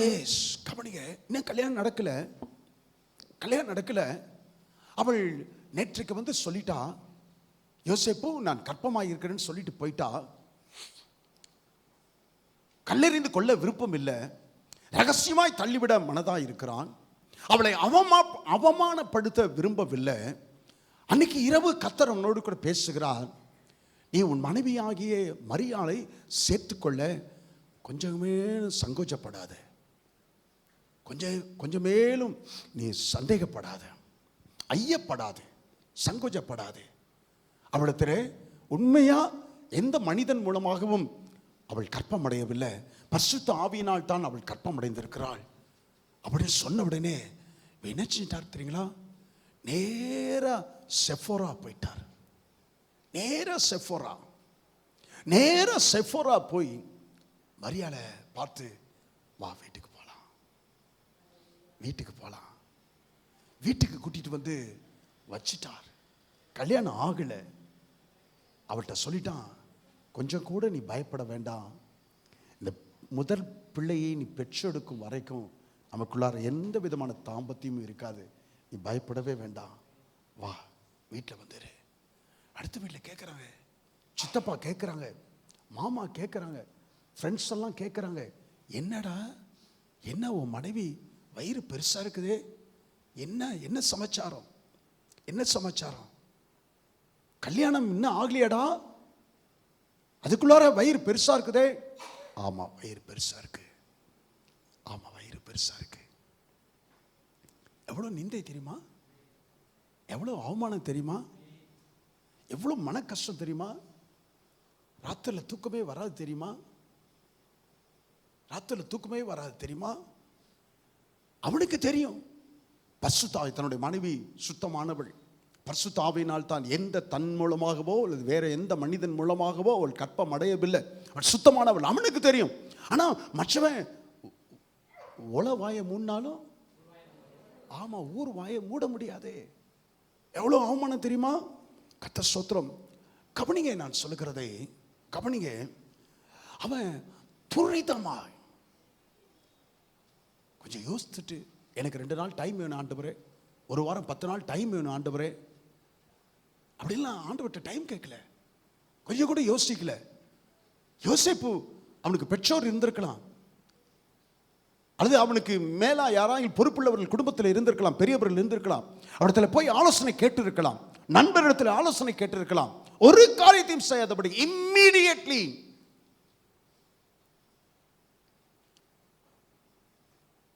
யோசேப்பு உடனடியாய், ஆமென் சொல்வீங்களா? He was very quick to obey God's voice. தேவன் சொன்ன அந்த வார்த்தைகளுக்கு உடனடியான கீழ்ப்படிதல், தாமதம் இல்லாத கீழ்ப்படிதல், ஆமென் சொல்வீங்களா? ஒரு துரிதமான கீழ்ப்படிதலை அவன் காண்பித்தான். ஒரு துரிதமான கீழ்ப்படிதல், தாமதம் இல்லாத கீழ்ப்படிதல், ஒரு உடனடி. He was very quick to obey God. உடனடி கீழ்ப்படிதலை அவன் காண்பித்தான். அப்ப மாத்திரம் அல்ல, மத்தேயு 2வது அதிகாரத்திலே வாசித்து பாருங்கள். 2வது அதிகாரத்திலே 13-14 வசனங்களை வாசித்து பாருங்கள். அவர்கள் போன பின்பு கர்த்தருடைய தூதன் சொப்பனத்தில் யோசேப்புக்கு காணப்பட்டு, கர்த்தருடைய தூதன் யோசேப்புக்கு சொப்பனத்தில் காணப்பட்டு, ஏரோது பிள்ளையை கொலை செய்ய தேடுவான், ஆதலால் நீ எழுந்து பிள்ளையையும் அதன் தாயையும் கூட்டிக் கொண்டு எகிப்துக்கு ஓடிப்போய் நான் உனக்கு சொல்லும் வரைக்கும் அங்கே இரு என்றார். சாஸ்திரிகள் வந்து விட்டார்கள். பொன்னையும் தூபவர்க்கத்தையும் வெள்ளை போலத்தையும் காணிக்கையாய் அந்த காணிக்கை ட்ரெஷரி பாக்ஸை திறந்து, காணிக்கை பெட்டியை திறந்து பொன்னை கொடுத்தார்கள். பெட்டியை திறந்து வெள்ளை போலத்தையும், பெட்டியை திறந்து தூபவர்க்கத்தையும் கொடுத்து விட்டு அவள் சென்று போன பின்பு கர்த்தருடைய தூதன் சொப்பனத்திலே அன்றைக்கு இரவு யோசேப்புக்கு காணப்பட்டு சொன்னார், ராத்திரியோட ராத்திரியா குழந்தையும் மரியாதை கூட்டிக் கொண்டு எகிப்திற்கு ஓடி போ, இருக்கிறதெல்லாம் சுருட்டி எடுத்து வச்சுட்டு போ, உன்னை ஏரோது பிள்ளையை கொலை செய்ய வகை தேடுகிறான், ஆகவே பிள்ளையை காப்பாற்ற முடியும் எகிப்திற்கு ஓடி போ. அவன் இருக்கட்டும், பெரிய ஒரு பொறுப்புல இருக்கிறான், நல்ல ஒரு தொழில் அதிபர். யோசேப்பு நல்ல ஒரு தொழில் அதிபர், அவனுக்கு ஒரு பெரிய தொழில் இருக்குது. Joseph had a career. அவன் ஒரு தொழில் அதிபர், அவன் மதிப்பு மிக்கவன், சமுதாயத்தில் ஒரு நல்ல மதிப்போடு கூட வாழ்ந்து வருகிறவன். He had a reputation. நல்ல மதிப்போடு கூட வாழ்ந்து வருகிறவன். அந்த செஃபரா என்கிற அந்த பட்டணத்தில் நல்ல ஒரு தொழில் அதிபர் என்கிற பெயரோடு கூட இருந்தவன். நல்ல ஒரு வருமானம் உண்டாயிருந்தது, நல்ல ஒரு வருமானம். ஆனால் எகிப்து முற்றிலும் வேற ஒரு தேசம். எகிப்து முற்றிலும் அந்நிய தெய்வங்களை ஆராதிக்க ஒரு தேசம், pagan land. Egypt was a pagan land. அந்நிய தெய்வங்களை ஆராதிக்கும் ஒரு தேசம். கர்த்தர் ஸ்தோத்திரம். அவனுக்கு அங்கே யாரும் இல்லை. He had no contact in Egypt. யாரும் அவனுக்கு தெரிந்தவர்கள் இல்லை. யாரிடத்திலும் போய் அடைக்கலம் கேட்க முடியாது, தஞ்சம் அடைய முடியாது. அங்கே அவன் வேலை செய்வதற்கு he had no work permit in Egypt. அவன் வேலை செய்வதற்கு எந்த விதமான வேலை அனுமதியும் ஒர்க் பெர்மிட்டும் அவனுக்கு இல்லை. ஆனாலும் இவைகள் ஒன்றும் இல்லாவிட்டாலும் அந்த சாஸ்திரிகள் கொடுத்தாங்கல்ல அந்த பொண்ணை, அந்த தூபவர்க்கம் இப்ப கைவாசம் அதுதான் இருக்குது. அந்த தூபவர்க்கம் இன்னும் வர வேண்டிய பணம் ஏராளமா இருக்கலாம். ஆனா அந்த பொண்ணு, அந்த தூபவர்க்கம், அந்த வெள்ளைப்படத்தை அப்படியே மூட்டையில கட்டி கொண்டு கழுதை மேலே மரியாதை ஏற்றி கொண்டு குழந்தை தூக்கி கொண்டு அவன் எகிப்திற்கு போனான். எவ்வளவு நாள் என்று தெரியாது, எவ்வளவு நாள் எகிப்தில் இருக்க வேண்டும் கர்த்தர் சொல்லல. எப்போ ஏரோது சாவா கர்த்தர் சொல்லல. குறைந்தபட்சம் 3 ஆண்டுகள் அங்கே இருந்திருக்க வேண்டும் என்று சொல்லி வேதம் சரித்திரம் சொல்லுகிறது. குறைந்தபட்சம் எகிப்திலே 3 ஆண்டுகள் ஒரு அந்தரங்க ஒரு அண்டர் கிரவுண்டில் இருந்தார். ஒரு அண்டர் கிரவுண்டில் அந்த 3 வருஷமும் ஒரு நாள் கூட பிள்ளையை தூக்கிட்டு வெளியே வரவே இல்லையா. அவ்வளவு பாதுகாப்பு, அவ்வளவு கீழ்ப்படிதல். அந்த இடத்துல நாங்கள் போய் பார்த்தோம். இருந்து அந்த இடத்துல முழங்கால் படிட்டு, ஓ யோசேப்பு எவ்வளோ பெரிய மகான், எவ்வளோ பெரிய ஆள், கர்த்தருக்காக எவ்வளவு சிரமப்பட்டார் கர்த்தரை வளர்ப்பதற்கு. we were amazed. ஆச்சரியப்பட்டு போனோம். கொஞ்சம் கூட அங்க ஒரு குடும்பம் இருக்குதுன்னு வெளியே தெரியாதபடி சத்தம் காட்டாம, எப்ப வெளியே போவார், எப்போ ரொட்டி வாங்கிட்டு வருவார், எப்ப சிக்கன் வாங்கிட்டு வருவார் தெரியாது. சத்தம் காட்டாம he was very quick to obey God's voice. அன்றைக்கு இரவே அவர்கள் புறப்பட்டு போனார்கள். அன்றைக்கு இரவே கர்த்தர் ஸ்தோத்திரம். அன்றைக்கு இரவர்கள் எந்த விதமான தாமதமும் செய்யாதபடிக்கு ஒரு season. It was not just fleeing for a season. ஒரு குறிப்பிட்ட காலத்திற்கு மாத்திரம் அல்ல. கர்த்தருக்கு ஸ்தோத்திரம். rather he was leaving everything, எல்லாவற்றையும் விட்டுவிட்டு எகிப்திற்கு போனார். கர்த்தர் பார்த்து கொண்டே இருந்தார். கீழ்ப்படிதலை எங்கேயும் God is watching over you for a long time. சின்ன ஒரு காரியத்திலும், கர்த்தர் உணர்த்துகிற காரியத்திலும், கர்த்தர் பேசுகிற காரியத்திலும் எந்த அளவுக்கு நீங்கள் கீழ்ப்படிதலை, உடனடி கீழ்ப்படிதலை, தாமதமில்லாத கீழ்ப்படிதலை காண்பித்து வருகிறீர்கள் என்பதை கர்த்தர் பார்த்து கொண்டே இருக்கிறார். ஆமென் சொல்லுவீங்களா? ஒரு காலகட்டம் வரும்போது கர்த்தர் உங்களுக்கு பொறுப்பை தந்து உங்களை மேன்மைப்படுத்த, உங்களை ஆஸ்வதிக்க. ஆமென் சொல்லுவீங்களா? அவன் காரிய சித்தி உள்ளவனாய் இருந்தான், அவன் நீதிமானாய் இருந்தான், அவன் கர்த்தருடைய சத்தம் கேட்கும் வழக்கம் உடையவனாய், கர்த்தருடைய சத்தம் கேட்கும் விருப்பம் உடையவனாய் இருந்தான், அவன் துரிதமான கீழ்ப்படிதலை காண்பிக்கிறவனாய் இருந்தான். 5வதாக அவன் முன்மாதிரியான குடும்பம் நடத்துவதில் முன்மாதிரியான ஒரு நபராய் இருந்தான். முன்மாதிரியான நபர், குடும்பம் நடத்துவதிலே முன்மாதிரியான நபர். 2வது அதிகாரம் 41, 42 வசனங்களை வாசித்து பாருங்கள். மத்தேயு 2:41-42 வாசிக்கலாம். 41 தானே வாசிக்கலாமா? நான் இல்லையா? அவன் வருஷந்தோறும் 3வது அதிகாரமா? பண்டிகைக்கு போய் வந்தார்கள்.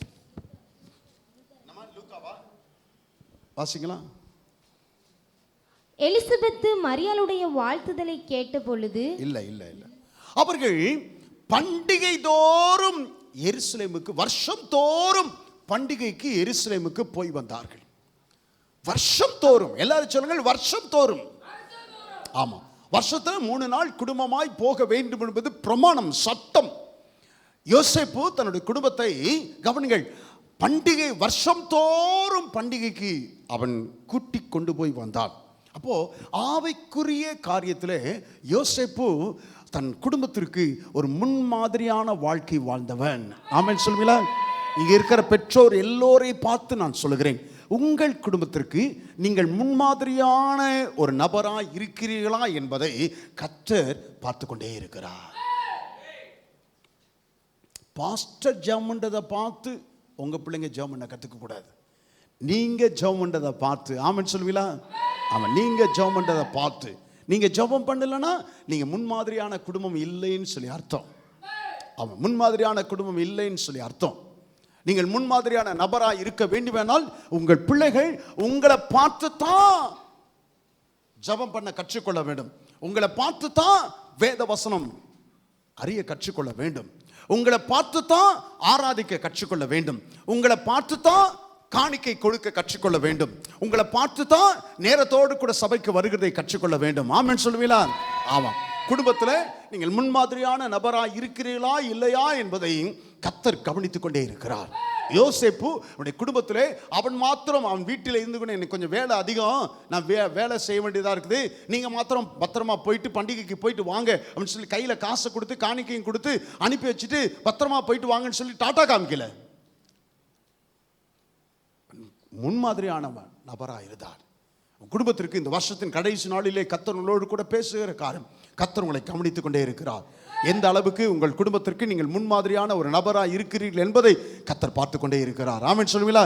உங்களுக்கு ஒரு பெரிய பொறுப்பு தரணும்னா, உங்களுக்கு பெரிய மேன்மை வரணும்னா, உங்களுக்கு பெரிய ஒரு ஆசீர்வாதம் வரணும்னா, கர்த்தருக்கு ஸ்தோத்திரம், நீங்கள் இந்த 5 காரியங்களிலும் கர்த்தர் திருப்தி அடைகிற ஒரு நபராய் இருக்க கர்த்தர் உங்களை அழைக்கிறார்.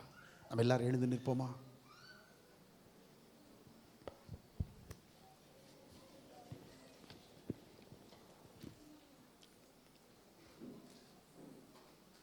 God is watching over you. நல்ல விசுவாசி தான். உங்களை பத்தி தான் சொல்றேன் பாருங்க. கர்த்தர் என்ன சொல்றாருன்னா, சுகுமார், உன் சபையில் இருக்கிற அந்த விசுவாசி ரொம்ப நல்ல விசுவாசி தான், நல்லா கொடுக்கிற விசுவாசி தான், நல்லா ஜெபிக்கிற விசுவாசி தான். ஆனா வாய் கொஞ்சம் நீளம்பா, வாய் கொஞ்சம் நீளம். அவமானப்படுத்துவதற்கு சந்தர்ப்பம் கிடைச்சா அவமானப்படுத்துவதற்கு கொஞ்சம் கூட தயங்க மாட்டா. அந்த விசுவாசி நல்ல விசுவாசி தான். நீ கூப்பிடுறவெல்லாம் வரவர் தான், நீ சொல்றதெல்லாம் செய்யறவர் தான். ஆனா அடுத்தவங்க தப்ப, விசுவாசி செய்யற தப்ப பார்த்தா அதை ஊதி பெருசாக்காம அவரால் நிம்மதியா தூங்கவே முடியாதுப்பா அப்படின்னு உங்களை பற்றி கர்த்தர் சொல்லுவாரையானால், இன்றைக்கு நீங்கள் உணர்வடைய வேண்டும் என்று கர்த்தர் விருப்பம் கொண்டே இந்த வார்த்தைகளை சொல்ல விரும்புகிறார். 2020 வருஷத்தோடு கூட நீதிமான் என்கிற அந்தஸ்தை பெறுவதற்கு தடையாயிருக்கிற இந்த காரியத்திற்கு ஒரு விடை கொடுத்து 2021 வருஷத்திலிருந்து நீதிமான் என்கிற காரிய அந்தஸ்தை, நீதிமான் என்கிற அந்தஸ்துக்கு உரியவனாக நான் வாழ, நீங்கள் வாழ நான் வாழ்வேன் ஆண்டவரே. நீதிமான் என்னை பார்த்து கொண்டே இருக்கிறேன். என்னை பார்க்கும் போது நிச்சயமாகவே நான் ஒரு நீதிமான் என்று சொல்லி என்னை குறித்து சொல்லும்படியாய் ஒரு வாழ்க்கை வாழ என்னை அர்ப்பணிக்கிறேன் ஆண்டவரே. ஒரு வாழ்க்கை வாழ என்னை அர்ப்பணிக்கிறேன் ஆண்டவரே. உம்முடைய சத்தம் கேட்க விருப்பம் உள்ள ஒருவனாய் என்னை அர்ப்பணிக்கிறேன் ஆண்டவரே.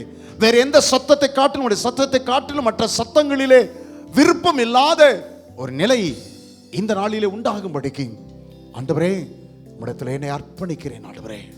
நீ சொல்லுகிற காரியங்கள் எதுவானாலும் தாமதம் இல்லாமல், மற்றவர்களோடு கூட ஆலோசனை பண்ணாமல், கர்த்தர் உம்மோடு கூட வாக்குவாதம் செய்யாமல், அது அப்படி இல்லை இது இப்படி இல்லை என்று சொல்லி நான் வாதம் செய்யாதபடிக்கு உடனடி கீழ்ப்படிதலை, துரிதமான ஒரு கீழ்ப்படுதலை என்னை பார்த்து கொண்டே இருக்கிறீர் ஆண்டவரே. என்னை பார்த்து கொண்டே இருக்கிறீர். நிச்சயமா 2021 வருஷத்திலிருந்து என்னிடத்துல இந்த துரிதமான கீழ்ப்படுதல் நிச்சயம் காணப்படும் ஆண்டவரே. நான் ஒப்பு கொடுக்கிறேன் ஐயா. உடனடி கீழ்ப்படுதல் என்னிடத்துல நிச்சயமாய் காணப்படும் ஆண்டவரே. தாமதமில்லாத கீழ்ப்படுதலை நான் காண்பிப்பேன் ஆண்டவரே. அப்படியே ஆண்டவரோடு கூட பேசுவீங்களா? ஆண்டவரோடு கூட பேசுவீங்களா? ஒரு ஒரு ஒரு ஒரு நிமிஷம் ஹல்லேலூயா எல்லாம் அப்படியே ஆண்டவரோடு கூட பேசுங்களா? வழி பார்க்கும்படியாய் என்னை அர்ப்பணிக்கிறேன் ஆண்டவரே. அப்படியே அர்ப்பணிக்க விரும்புகிறவர்கள் தோளுக்கு மேலாய் உங்களை கைகளை உயர்த்தி என்னையும் ஒரு யோசேப்பாய் பார்க்க வேண்டும் என்று என்னை அர்ப்பணிக்கிறேன் ஆண்டவரே. நீர் பார்க்க போகிறீர், உமக்கு நன்றி ஆண்டவரே. என் கரத்தை பிடித்துக்கொள்ள என்னை வழி நடத்த வேண்டுகிறேன் ஆண்டவரே. என் கரத்தை பிடித்துக்கொள்ள என்னை வழி நடத்த வேண்டுகிறேன் ஆண்டவரே. ஆண்டவரை பார்த்து சொல்லுவீங்களா? ஆண்டவரை பார்த்து அப்படியே ஆண்டவரை பார்த்து சொல்லுவீங்களா? ஹல்லேலூயா. இந்த 5 காரியங்களிலே கர்த்தர் இந்த வேளையிலே பரிசுத்த ஆவியானவர் உங்களை உணர்த்தின காரியங்கள் உண்டே, உணர்த்தின காரியங்கள் உண்டே, மாற்றிக்கொள்ள வேண்டும் என்று சொன்ன காரியங்கள், உணர்த்தின காரியங்கள் உண்டே. ஆண்டவரை பார்த்து சொல்லுவீங்களா? ஹல்லேலூயா, ஸ்தோத்திரம், ஹல்லேலூயா. பரிசுத்த ஆவியானவரே, dear holy spirit, dear holy spirit, I commit myself unto your hands Lord. உம்முடைய கரத்திலே என்னை ஒப்பு கொடுக்கிறேன் ஆவியானவரே, அன்பின் ஆவியானவரே. dear holy spirit, dear holy spirit, எங்கள் மத்தியிலே கடந்து வந்து எங்கள் மத்தியிலே உலாவிக் கொண்டு எங்களுடைய கரங்களை பிடிக்கிற பரிசுத்த ஆவியானவரே, ஹல்லேலூயா. பரிசுத்த ஆவியானவரே, உம்முடைய கரங்களிலே எங்களை ஒப்பு கொடுக்கிறேன் ஆண்டவரே. யாருக்கோ என்று நான் அல்ல ஆண்டவரே, இந்த வார்த்தைகள் எனக்கே என்று நான் எடுத்துக்கொள்கிறேன். என்னோடு கூட பேசியிருக்கிறீர் என்று எடுத்துக்கொள்கிறேன். என்னோடு கூட பேசியிருக்கிறீர் என்று எடுத்துக்கொள்கிறேன். சொல்லுங்க சொல்லுங்க, என்னோடு கூட பேசியிருக்கிறீர் என்று எனக்கே பேசியிருக்கிறீர் என்று எடுத்துக்கொள்கிறேன் ஆண்டவரே. சொல்லுங்க சொல்லுங்க, வாய் திறந்து சொல்லுங்க. ஹல்லேலூயா, ஹல்லேலூயா. Thank you Lord. நன்றி ஆண்டவரே, நன்றி ஆண்டவரே, நன்றி ஆண்டவரே. Thank you Lord. நன்றி நன்றி நன்றி ஆண்டவரே.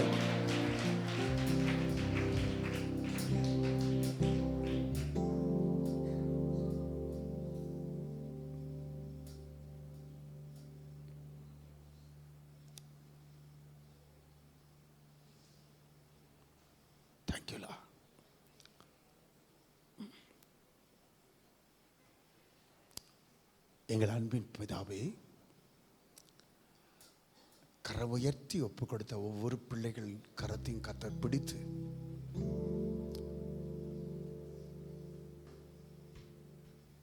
இதுவரைக்கும் கண்காணித்துக் கொண்டிருக்கிற கர்த்தர்,